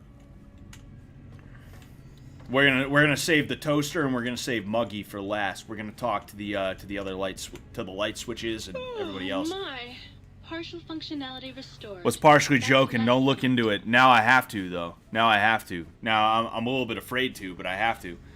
You ever played GTA San Andreas? It's a classic and meme worthy. Oh yeah, I love the hell out of San Andreas. I haven't played. That's the most recent GTA game that I've played. I haven't played any. I've played Vice City and I've played San Andreas. I have very good memories of playing both of those, specifically Vice City, because I played Vice City when I got kicked out of my parents' house. I can remember sitting in a dark room at the rooming house, just smoking weed and just playing Vice City. And it's it's one of those core memories of when I first kind of got my independence forcefully. When I was forcefully granted my independence. I miss the hell out of it, I miss the hell out of it. But San Andreas was a very good game, it's not that I wouldn't play GTA 4, it's just that I don't feel a real urge to necessarily, right? Dr. Mobius and I were deeply involved in research on the ability of light levels to enhance human cognition. Oh, Sanrio equals Hello Kitty. Oh yeah, that's just what I need. That's just what I need is one of those chicks. One of the emo Hello Kitty type chicks. That's exactly what I need in my life. We observed a fascinating phenomenon. Certain spectra of visible light actually increased cognitive function and reasoning ability. Of course, Dr. Mobius's brain is so big already, we had a hard time measuring it. Gotta try RD2. I would assume you mean Red Dead 2. Once you get past the snow level, it's gas. You see, I never played Red Dead 1. There's something about Rockstar games. It's not that I think they make bad games. It's just they're not appealing to me. I played Bully. Bully was good, and that's a game that I have to get. I would assume it's on the PC. I played Manhunt. Manhunt was really good, and I want to play Manhunt 2, even though I hear Manhunt 2 is it wasn't very good.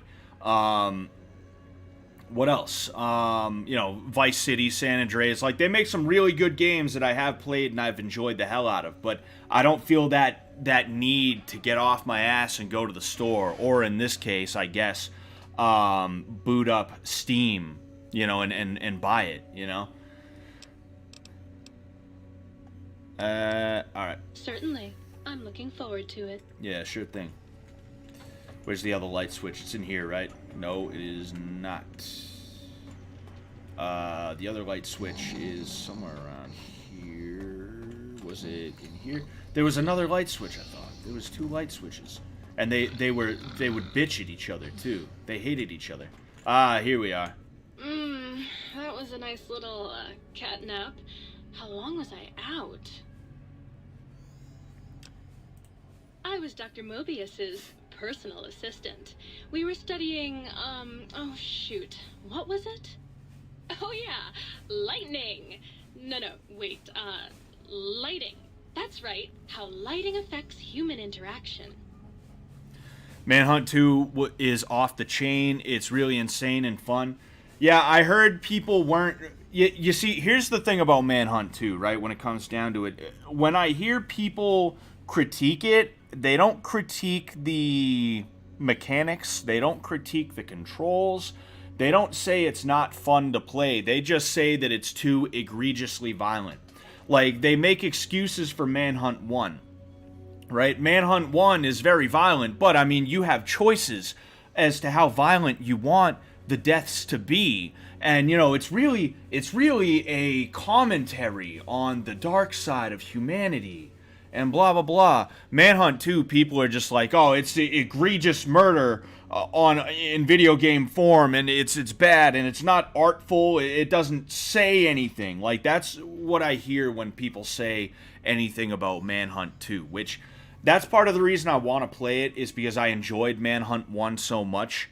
And also, like, the critiques of Manhunt 2, I feel it's like, well, you didn't say it was a bad game. You just said that it was violent for the sake of violence. And who gives a shit? It's a video game, right? I'm not one of those people who's big on the idea of, like, oh, video games don't have any bad things about them. They don't cause anything, right? But at the end of the day, I know that I personally am not going to, like, play Manhunt 2 and then decide I need to go on a mass murder spree. So, like, I think I'm all right to play it. I think I'm all good, right? I don't need a warning before I play it, you know? Oh, excuse me. Sure thing, sweetie. All right. We'll do this one. Oh, her. Trust me, sweetie, you're better off not thinking about that frigid little ice queen. That bitch. She thinks she's so much better than everybody just because her processors are bigger. Ooh, she makes me so mad. Yeah, sounds like there's some tension between them. Sure thing, sweetie. Sounds like there's something they need to get out. Bye now. Yeah, they need to work out the issues between each other. All right, we're gonna talk to this bad Larry, then we'll go ahead and we'll talk to Muggy or the Toaster first. Dig that sweet music. I've heard good things about L.A. Noire. Good to be back online. Anyway, yeah, I heard L.A. Noire is good. I would play it. I think that's probably a game I should play. What else? There was another one too. That somebody said something about, but anyway. Dig, I'm an acoustical wizard, kid. Old Doc Mo used me to prototype his sonic weapon designs. Get me a good sample bass to that makes Jericho look like a kazoo. Got yourself a sonic emitter, don't you? Thought so. Bring that old thing on in here and bring me some sound samples and I'll make that baby sing. I think I already have a sound sample. If that's what you want. Right on, Daddy-o. Just plug it in and I'll mix you up a sweet, sweet sound. Sweet sound. Opera singer. Okay. Fuck it. Right We'll mess on, around. Daddy. Let's spin some groove. Right on, Daddy.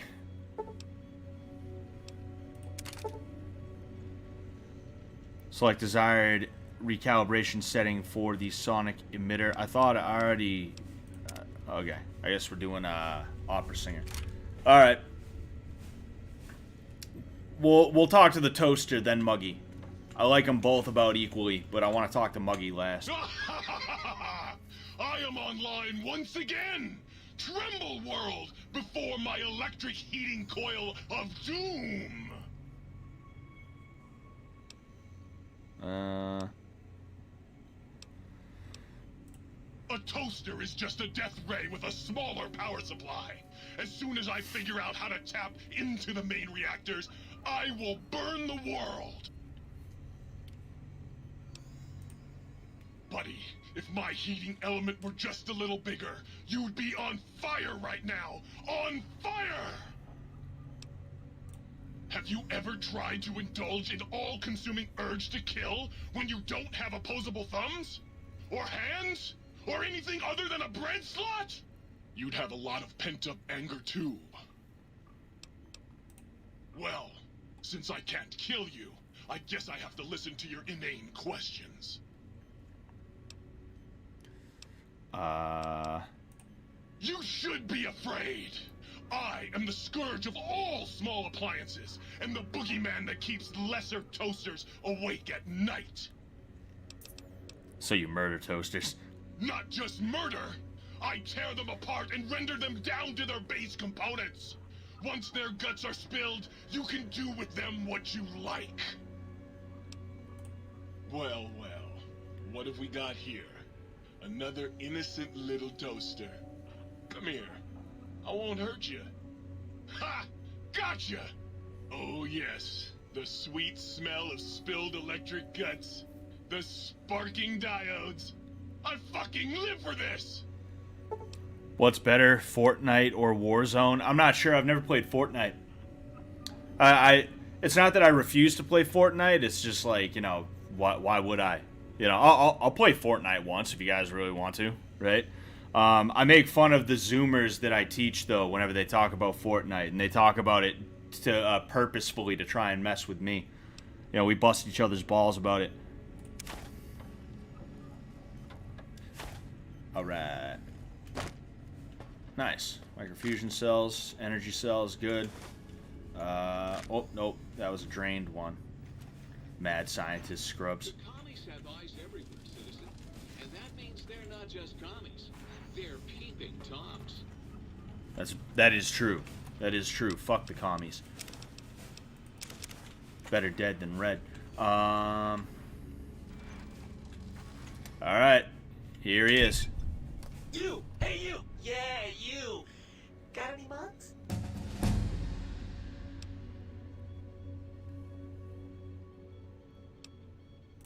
What do you want, mugs, huh? You some kind of sick mug hoarder? Oh, God, give me the coffee cup, please! It's sitting there in your pack, taunting me! Sorry. Sorry. I got a little carried away. It's just all those goddamn dirty dishes out there with no one to clean them. It breaks my heart! You seem really obsessed with mugs. Of course I'm obsessed. They made me this way. You think I don't know how crazy I sound? Of course I do. They programmed me to know that too. They made me just to torture me. But you know, it's the neglect that hurts the most. Hey, everybody, let's turn ourselves into robot brains in jars. Do you know how many coffee cups giant robot brains in jars use on a daily basis? Not fucking many! What do you do with the mugs? I'm supposed to keep them clean. Oh, God! The thought of all those dirty dishes out there makes me crazy. Most of them are probably beyond saving now. The only thing left is break them down and process them for raw materials. I guess you could have those. Can you do anything else? Anything else, he asks. Like I don't long for the chance to be more than an erotic busboy. If you must know... This guy reminds me of a buddy of mine. Dr. Mobius programmed me to manufacture electronic components in my central chassis.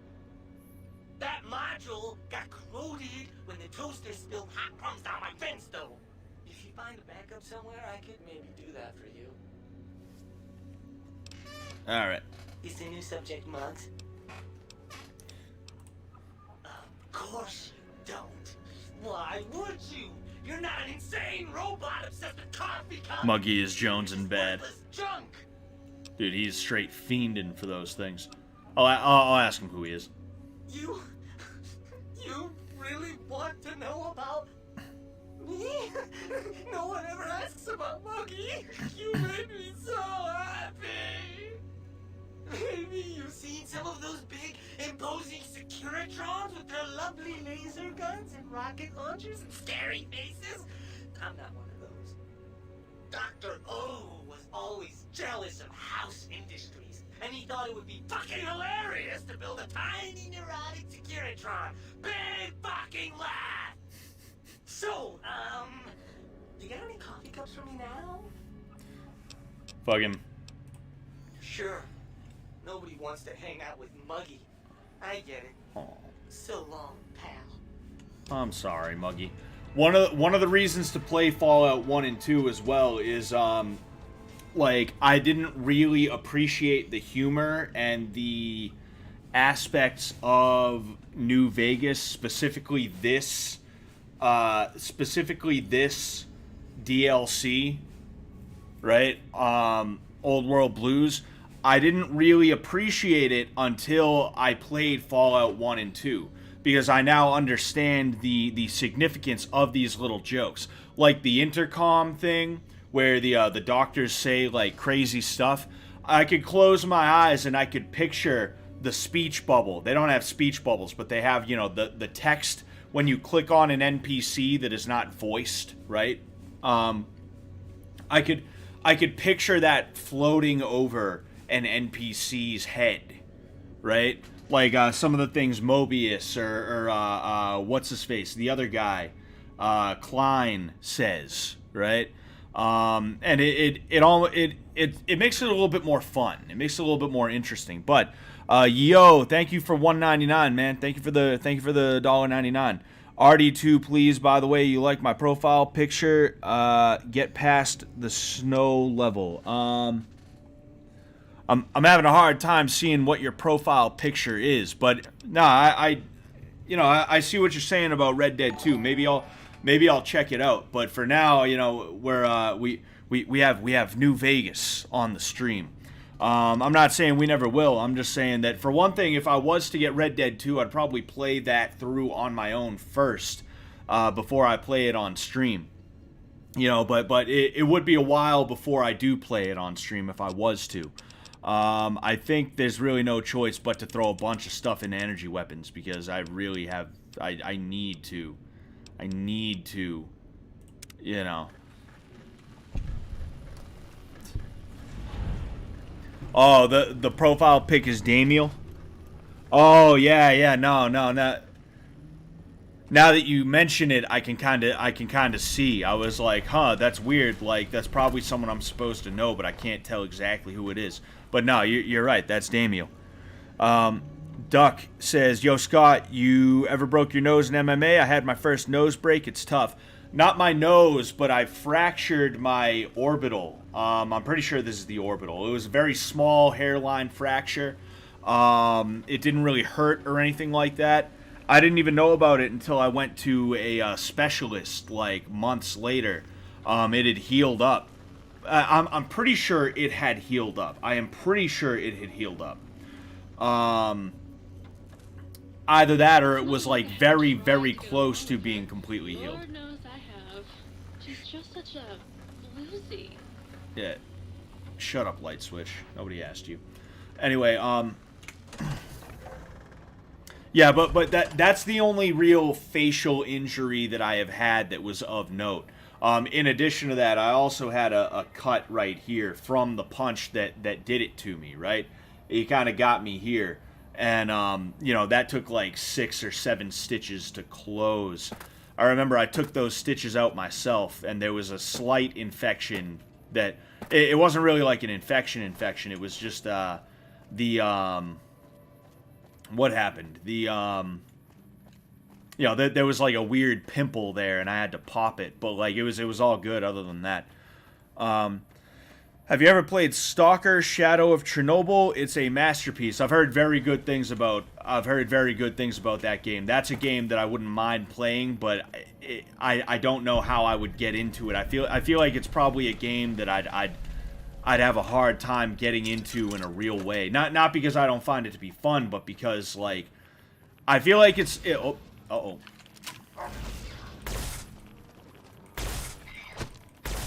Uh-oh. Multi-class rifle. Anyway. I feel like it's one of those games that, like, people get really, really into, and I would not play it in a way that's, like, say, optimized, if that's the way that I could say. Kind of like Age of Empires. If I got into Age of Empires and I started playing it, especially online, I would be trash because I wouldn't play it in like an optimized way because I wouldn't put a ton of thought or like effort or energy into it, right? I'm not saying I would never play it. I'm just saying like I feel that's why I haven't really played it and tried to get into it because it's kind of got this like intimidating aura about it, right? I think Wendigoon is working on like a fanfic type movie for it. You know? Got him. I tried Stalker Pripyat a few times and could never get into it. Oh yeah, it's a yeah, let's go that. It's a what is it? It's a series too, right? Stalker's a series. Oh, geez. Why don't I...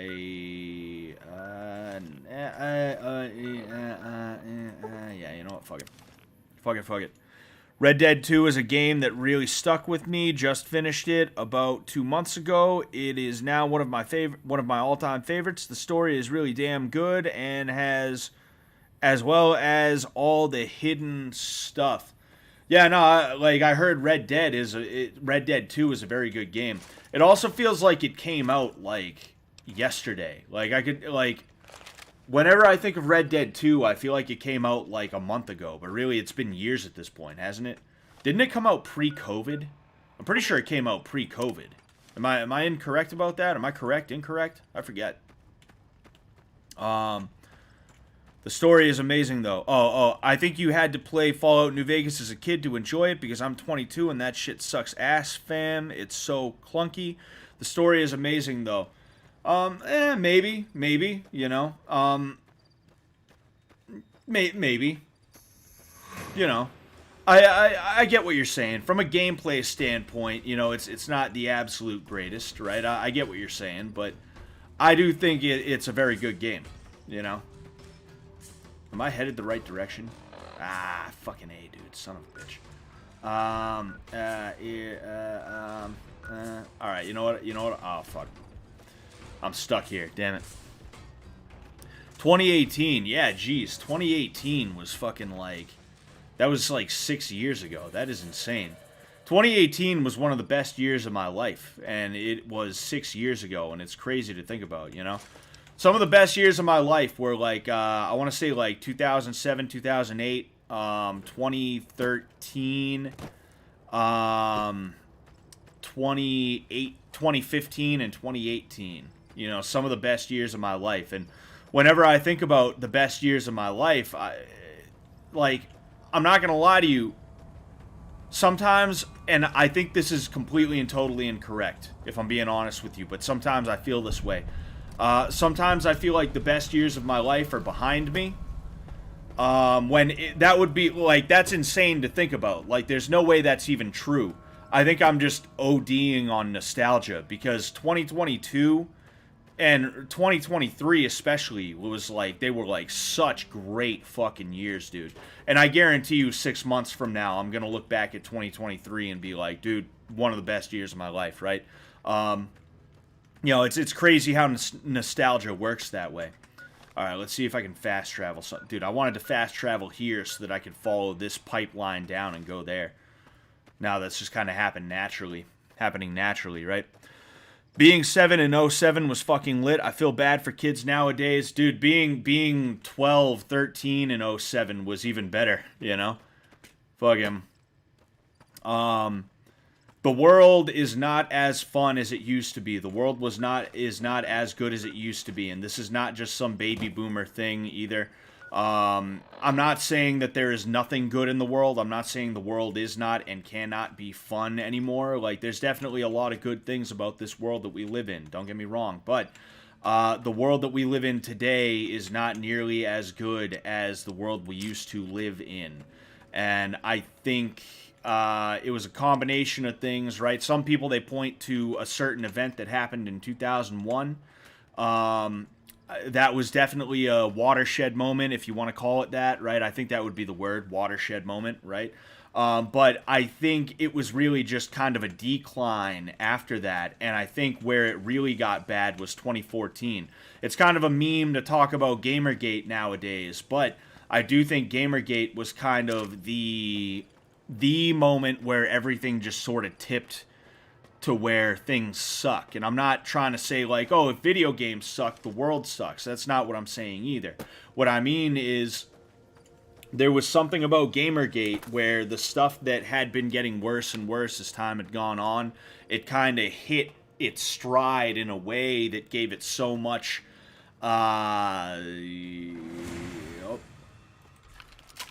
always know to look behind me, because that's where they always pop up, right?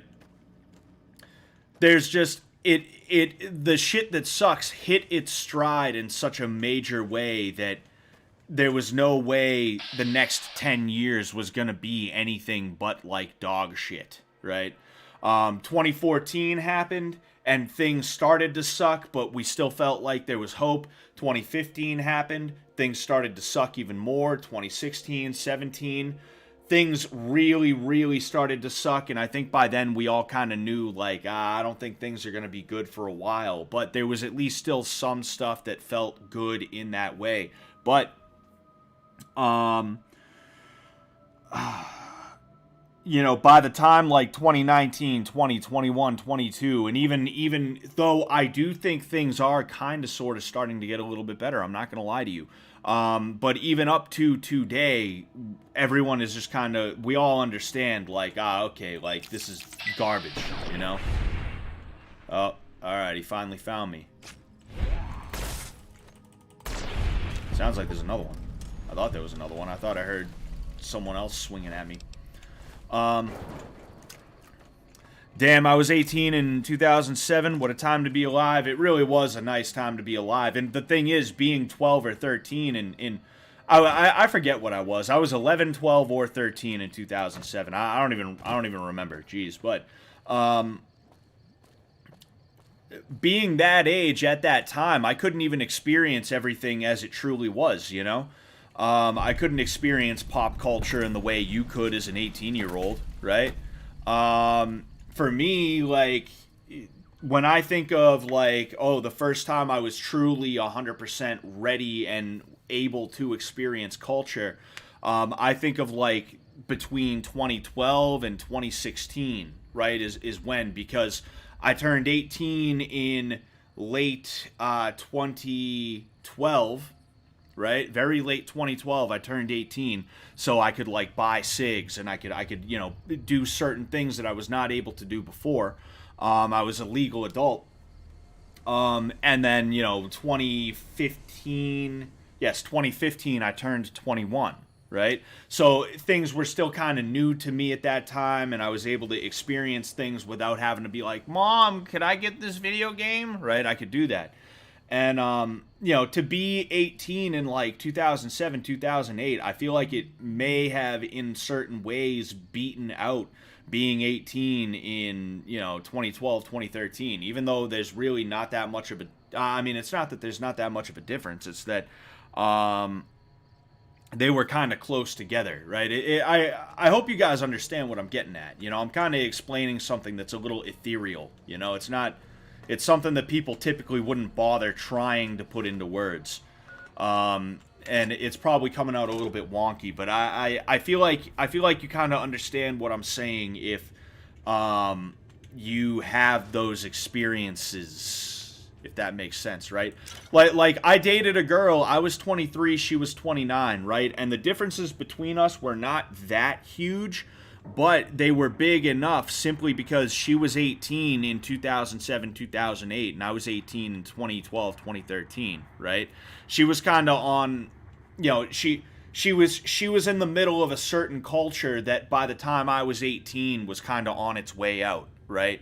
And because of that, she still walked around at the age of 29 with this, like, and I'm not saying everyone from 2007, 2008 was 29 years old still trying to be a goth, right? But she still was kind of like a goth alt girl type of chick, right?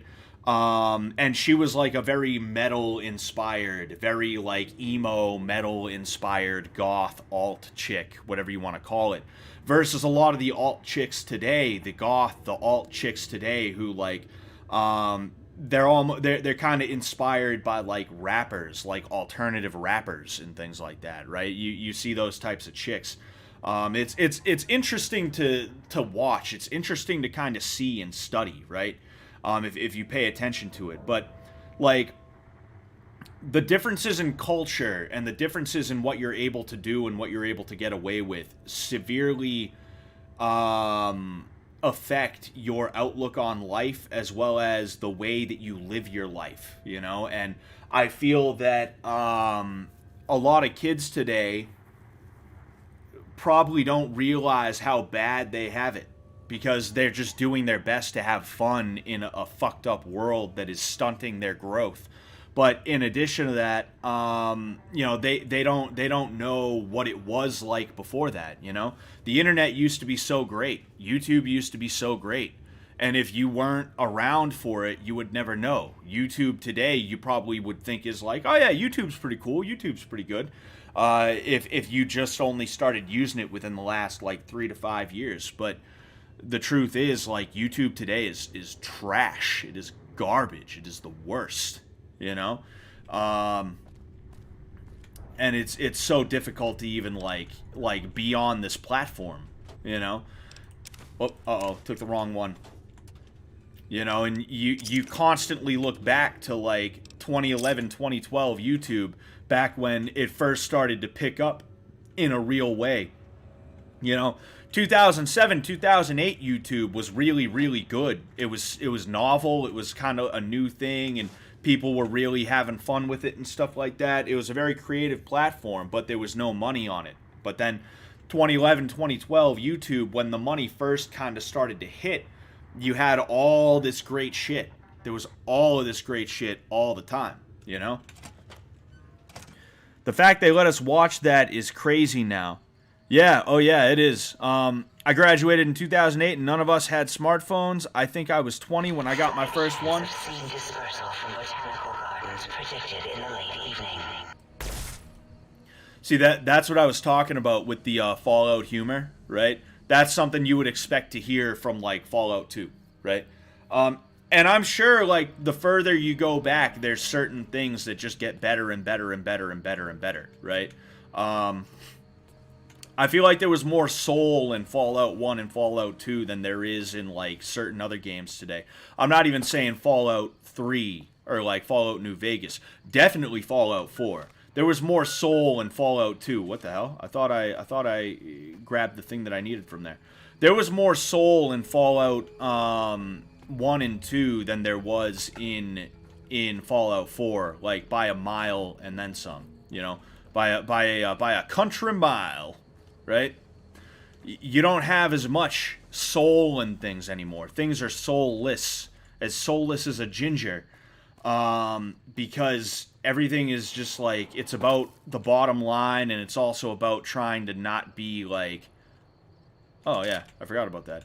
It's about trying to not be like mean and things like that, trying to be inoffensive. When throughout history, everything that was good was offensive on some level. Everything that was good always upset some kind of balance, you know? Nobody ever asked permission. Nobody was ever like, oh, but what will people think? Ah, son of a bitch. It was just about, hey, let's make a good thing. Let's put love and care into this, right?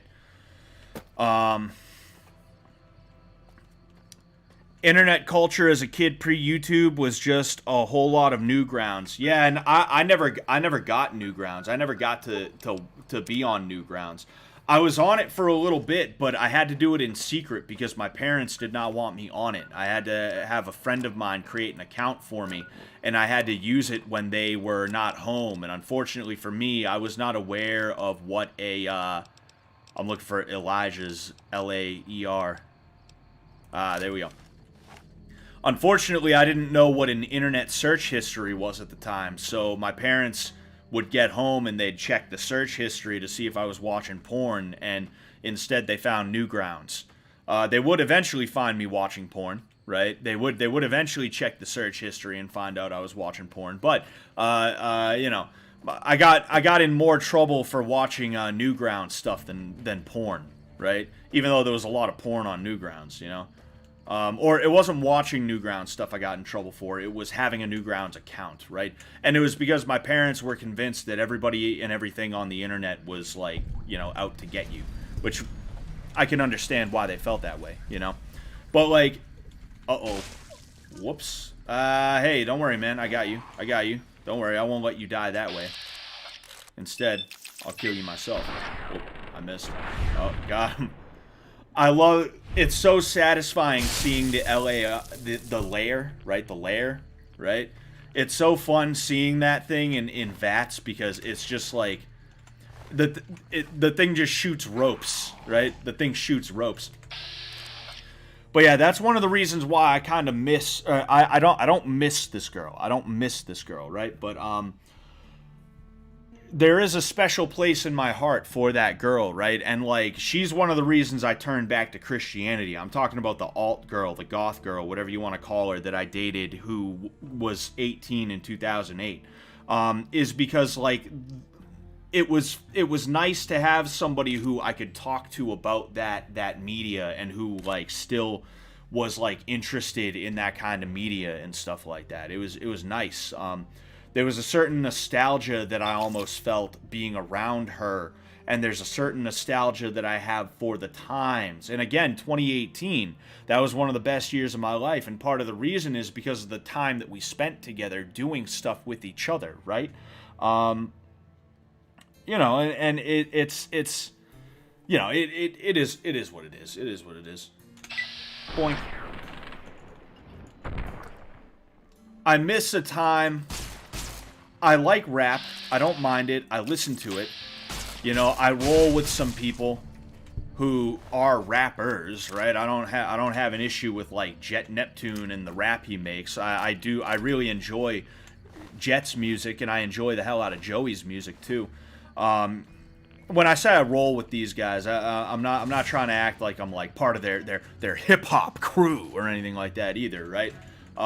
They're just guys that I consider friends, specifically Jet, you know, because he's been so good to me, and you know, we've done stuff together because he's invited me, and Sam has invited me for a couple of years at this point. But I'm over explaining. I'm over explaining because I don't want to hurt anyone's feelings here or anything like that. But if there's one thing I miss, it's when American culture was not torn between either being a wannabe rapper, a wigger, or a fucking weeb, right? I miss when you had more than two archetypes that you could fall into. I miss when metal was still a big part of the culture in the United States, and you had people who, they weren't dressed like they were gonna go to a rap show, or they weren't dressed like they were gonna go to their weeb club, their otaku club at school, right? I miss when you had more options than just those two things, right? It was nice. It was interesting. There was more to do, and the culture was healthier at that time. But now everybody wants to be hip-hop or hip-hop adjacent, or they want to be some weirdo like K-pop stan. And it sucks. It really fucking sucks. It is not fun, it is not interesting, it is not original. And if you fall into that category, hey, it's all good. I'm not trying to shit on you. I just wish that there was a third option. I wish metalheads were still a thing, right? But it is what it is, man.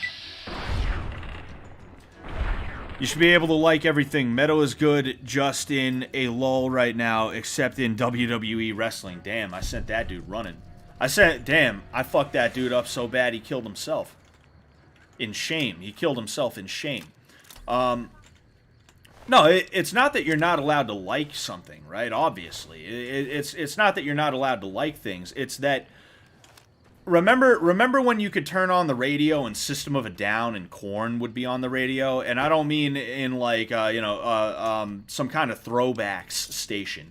Even throwback, right, is a hip hop term, right? It's not in a throwback capacity, right? You had shit that was like Korn being on the radio was crazy when you think about it. Think about Korn as a band, right? Think about System of a Down as a band. Them being on the radio was crazy, but they were on the radio because that was the culture back then. You could have them on the radio. You don't have that on the radio anymore. I used to listen to what introduced me to metal, right? Was 95. I, Dr. Mobius, will soon control you and all of science. And all of science. Anyway, what introduced me to the music that would define my childhood and my teenage years was 95.5 WBRU. I didn't even know it, but it was the radio station that I don't know if it was RISD or if it was some other college out of Providence. But it was a college in Rhode Island, right? It was like their radio station. The people on the station, I'm pretty sure, were students who were doing like broadcasting shit. They used to play a bunch of stuff: System of a Down, Korn, 3 Days Grace, Alice in Chains. You know, a lot of good bands. All of it was rock. They even played the fucking Beastie Boys. They weren't averse to playing things that were more hip hop oriented. I also heard Cypress Hill on there from time to time, right? It was very you know, there was some good shit on there, right? One day in 2017, after years of not listening to the radio, I was driving to go train, and I was in my girlfriend's car, and, you know, she didn't have Bluetooth or anything like that, so I was like, fuck it. I'll turn on the radio, and we'll listen to BRU again. We'll see what's on there. And I jump on BRU. It was supposed to be alternative rock. That was kind of their thing, right, was alt rock. You know, it was their catch-all for, like, whatever they were playing. They still had the same branding. There was a lot of things about the radio station that were still very similar. But they were playing, like, the 1975. Like, that's the type of shit they were playing. This sad boy, soft, like, bullshit. And it's like, that's all you can be nowadays, is like a pussy who's into like K-pop or like sad boy music, or you can be a hip-hop guy who is desperately trying to, like, you know, a hype beast hip-hop type guy. Those are the two things that you're allowed to be. You can't be anything else than that, you know? And it's just like, fucking A, dude. I get that a lot with Tony Hawk Underground OST. I miss watching my cousin play that game as Ben Franklin. Oh, yeah, you know. It was... Did I get what I needed out of the Yangtze camp? Hold on. Apparently I did. Either that, or maybe I just happened to pass through there when I didn't need to. I'm going to finish this quest, or I'm just going to finish fetching all this stuff, and then I'm going to get out of here, because you know, like I said, it's a work night. I'm going to have to make dinner and then get ready for work. Bang, bang. Big MT. I love showing up to punk shows and bright-colored indie band shirts. People always ask who they are. Dude, one thing I want to do is show up to a NoFX concert wearing a Blink-182 shirt, you know? I just want to fight people. I just want to go to the NoFX concert and fight people, like I'm walking down a Crip neighborhood wearing red, you know? That's basically the punk rock equivalent to going into a Blood neighborhood wearing blue. Is that what I needed out of here? No, I do not believe it was. I'm gonna go ahead and pop this dude right here. There we go. But yeah, it also sucks because, like, there are still metalheads around, but they all got gray hair and shit like that. And there's few things that are more sad than seeing someone who's 35 and has gauged ears. Right? There's few things more sad than a 35-year-old goth girl, which, again, that's what the girl...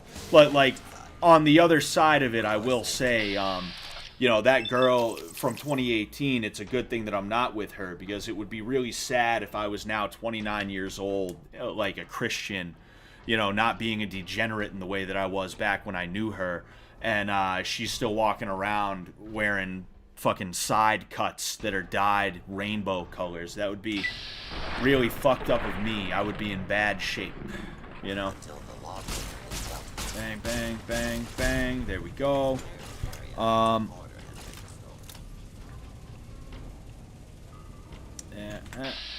There we go. What if I genuinely like white SoundCloud Zoomer rap? Well, then do your thing, man. I ain't telling you you're not allowed to. I'm just saying I wish that there was more options than that were readily available in the mainstream, you know? I wish that the culture still reflected that kind of music, that rock-based music was, like, popular, you know? What's his face? Machine Gun Kelly having, like, the most popular rock whatever, the most popular rock, like, or he won some Grammy for, like, best rock performance or something like that.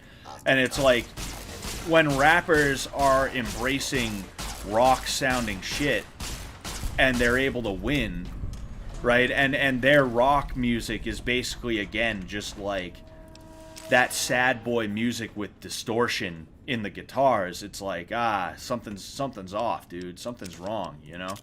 I'm supposed to be listening to, we're supposed to be listening to Fuck the System, you know?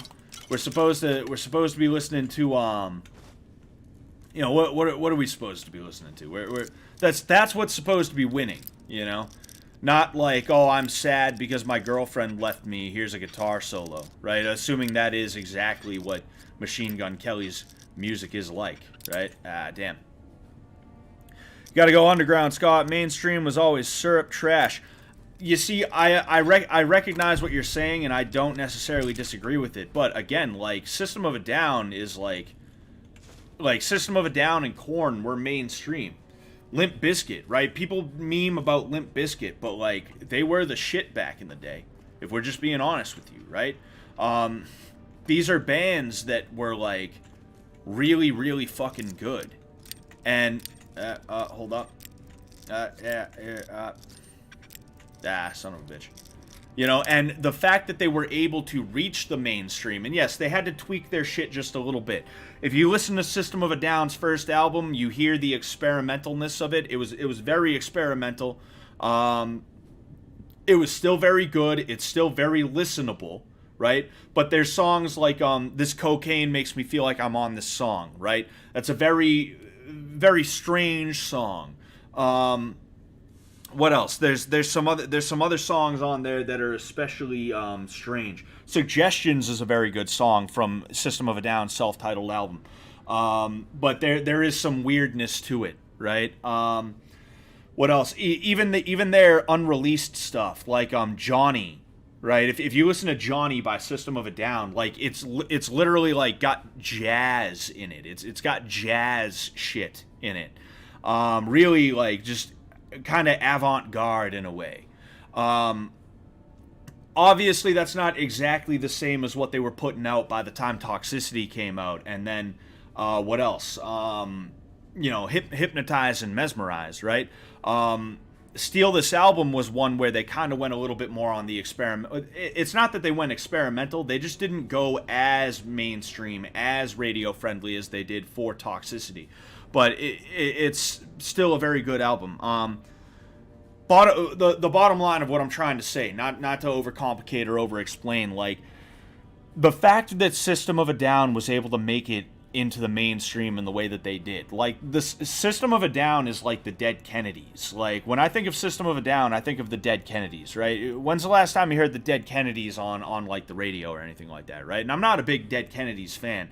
I think they're commie fuckheads, right? But like, the fact that a band like System could get on the radio, the fact that a band like Korn could get on the radio, Disturbed even, right? Atreyu. I remember when I discovered Atreyu, they purposefully made radio-friendly music so that people would get into them and then find their other shit, right? The fact that you could find that shit on the radio is like, I miss that, right? I miss that. And I understand that there's some really good shit that is not mainstream. You know, Knocked Loose is a great example of that. I remember when my brother introduced me to Knocked Loose. They are a very, very good metalcore type band. Like, you know, fucking, I just miss when you wouldn't have to go way out of your way to find shit like that, is what I mean, right? Their main singer is annoying sounding. You talking about, oh yeah, War is a very good song. Their main singer is annoying sounding. You talking about System of a Down? Yes, System of a Serj Tankian is you know, I like him, you know. When I sing in the car, I try my best to emulate his voice when I'm singing certain stuff. But yeah, he is kind of he is kind of annoying. He's got that baby boomer sort of like humor, right? Damn. You know, I like Serj Tankian as a frontman. I like Serj Tankian as a singer, right? I do think Darren Malakian is probably cooler though. He's cooler than him, right? And Darren Malakian is the guitarist and backup singer as well. Here we go. Backup singer, you know, I guess backup vocalist, backing vocalist. I don't know what you would call him. But yeah, if you guys want more System of a Down music that was not necessarily released, look up Marmalade by System of a Down. Look up Johnny. Look up Metro. That's a cover of a song that you know, is from the 1980s. I believe it's like Berlin or something is the name of the people that made that song.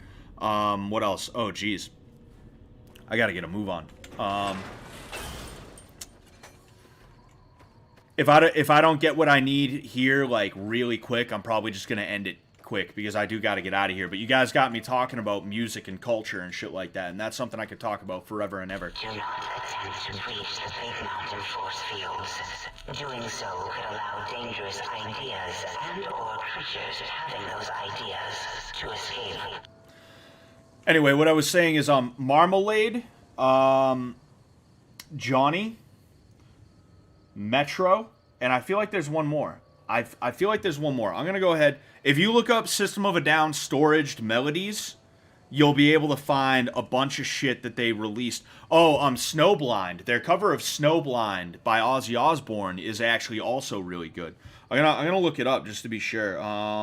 System of a Down Storaged Melodies. Somebody compiled a bunch of unreleased System of a Down stuff.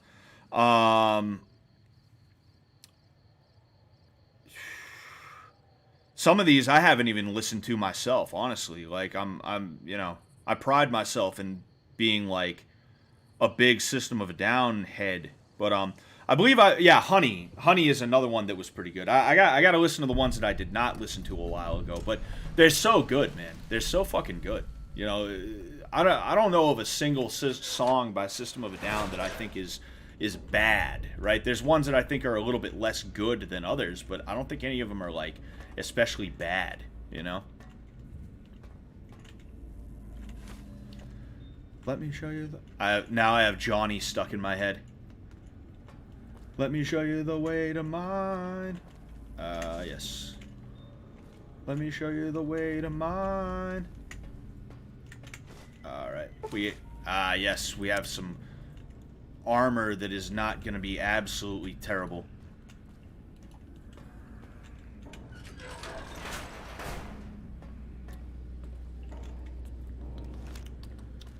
Oh, is this what I'm doing right now? If this is...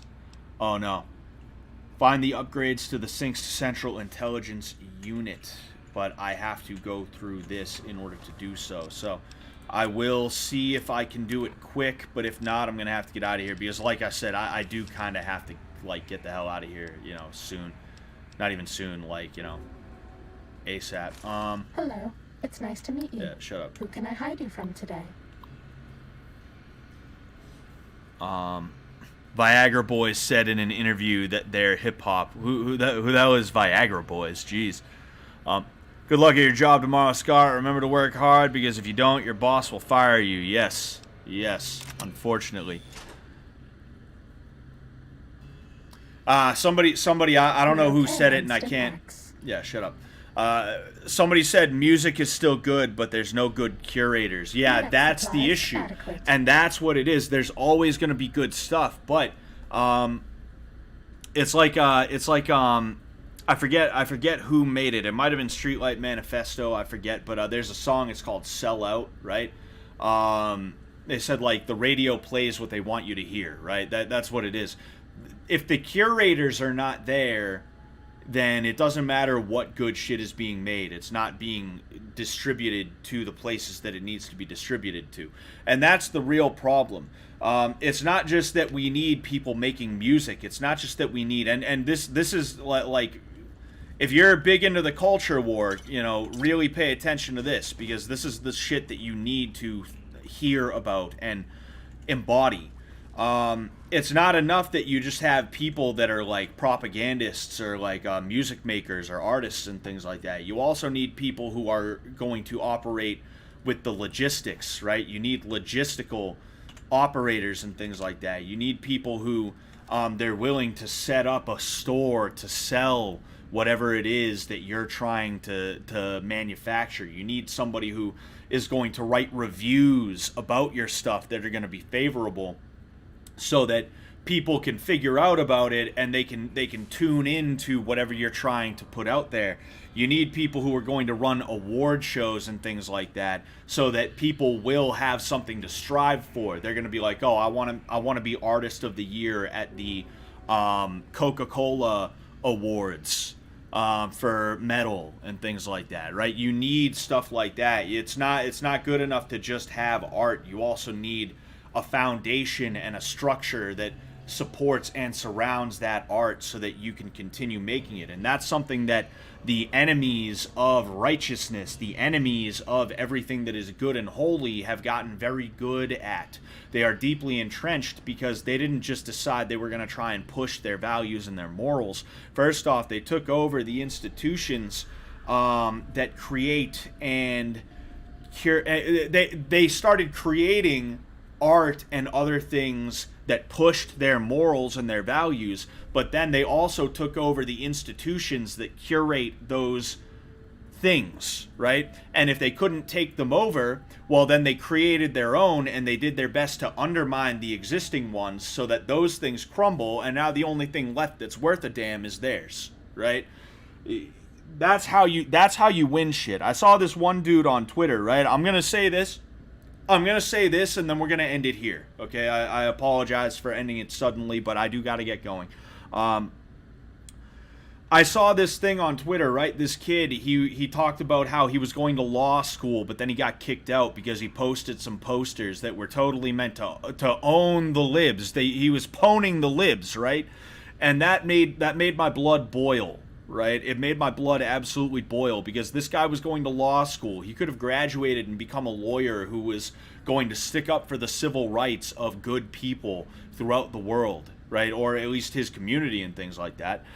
He could have added to his surroundings. He could have done things that he would have been able to say were moving the needle. He could have moved the needle with what he was going to college for.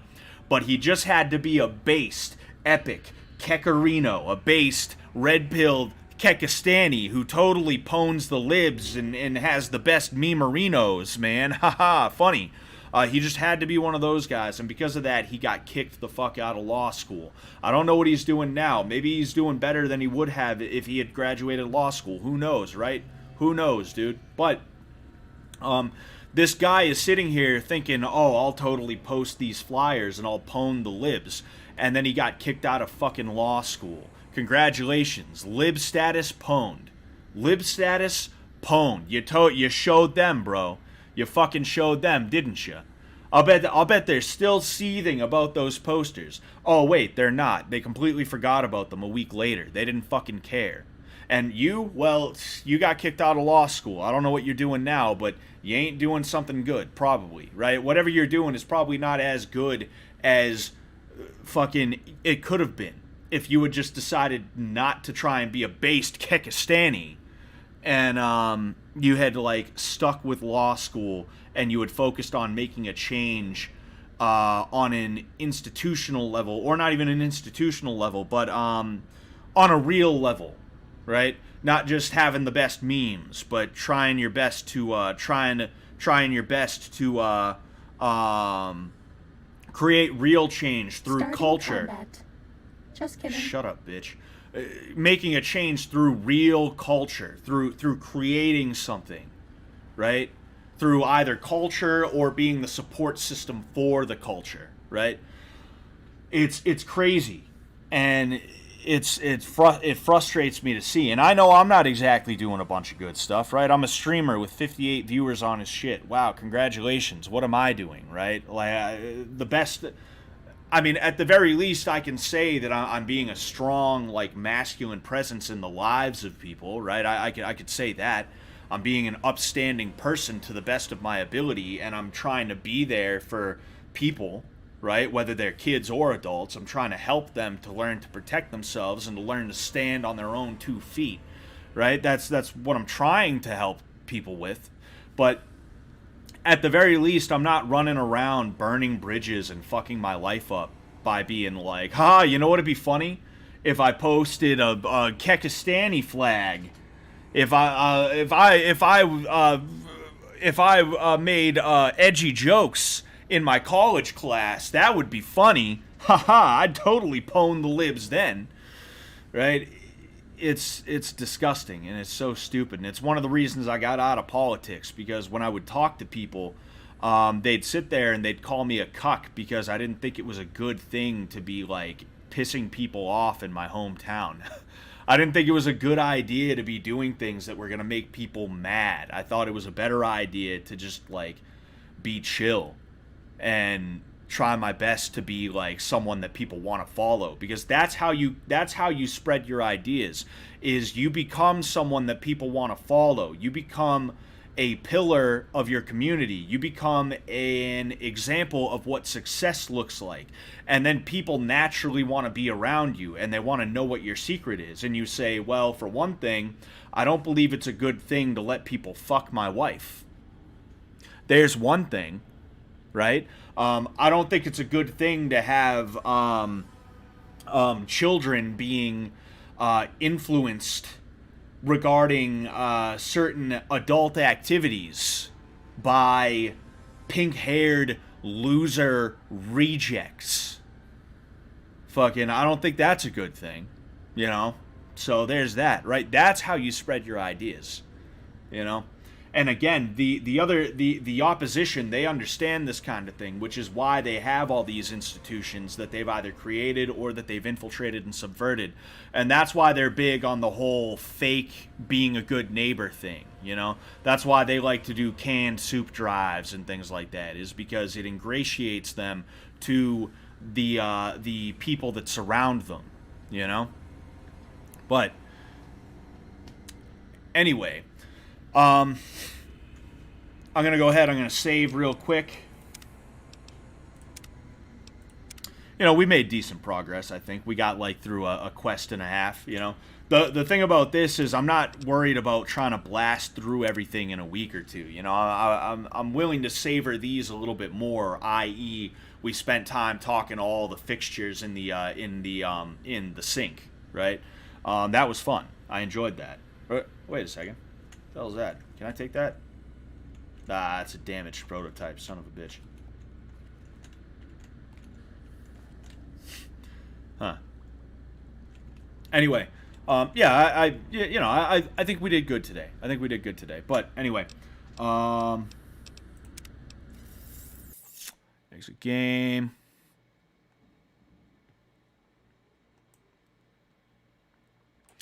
So, as usual, thank you guys so much for coming. Thank you so much for watching. Thank you, everybody who donated today. I really appreciate that.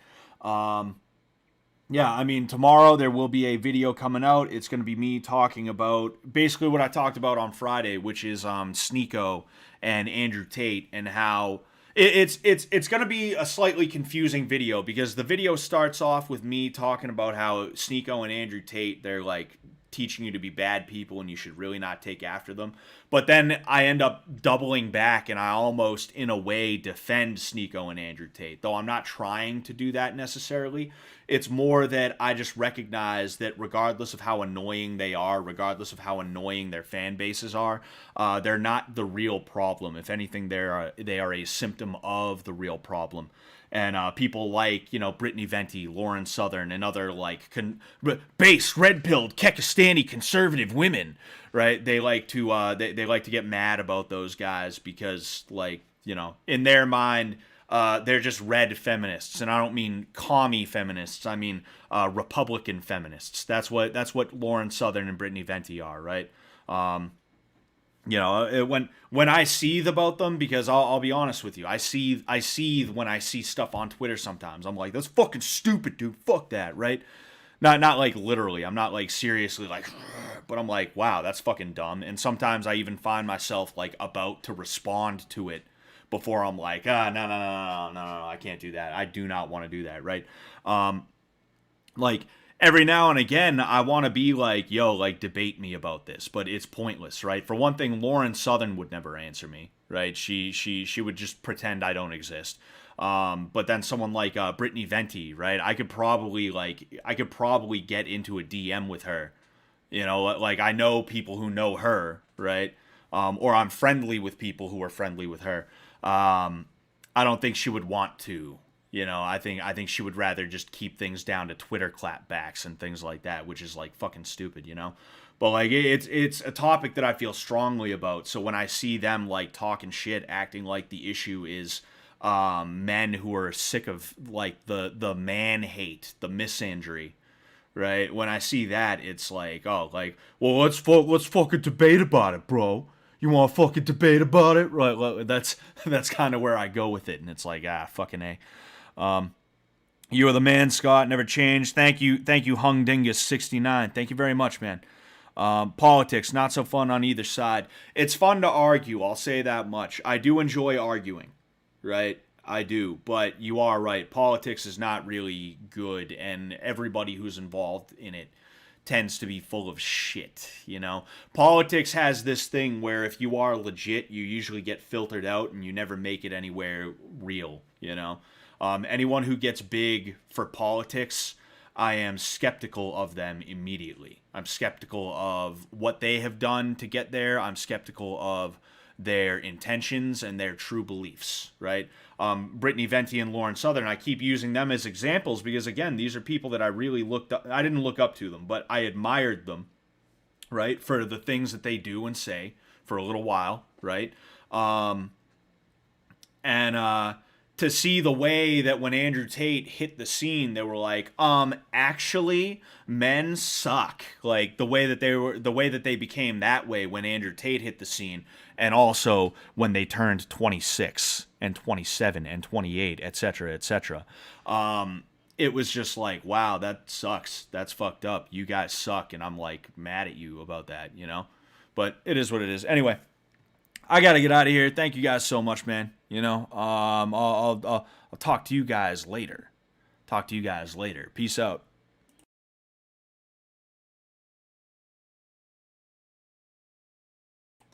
I hit the wrong one. We aren't starting soon. We're just going by.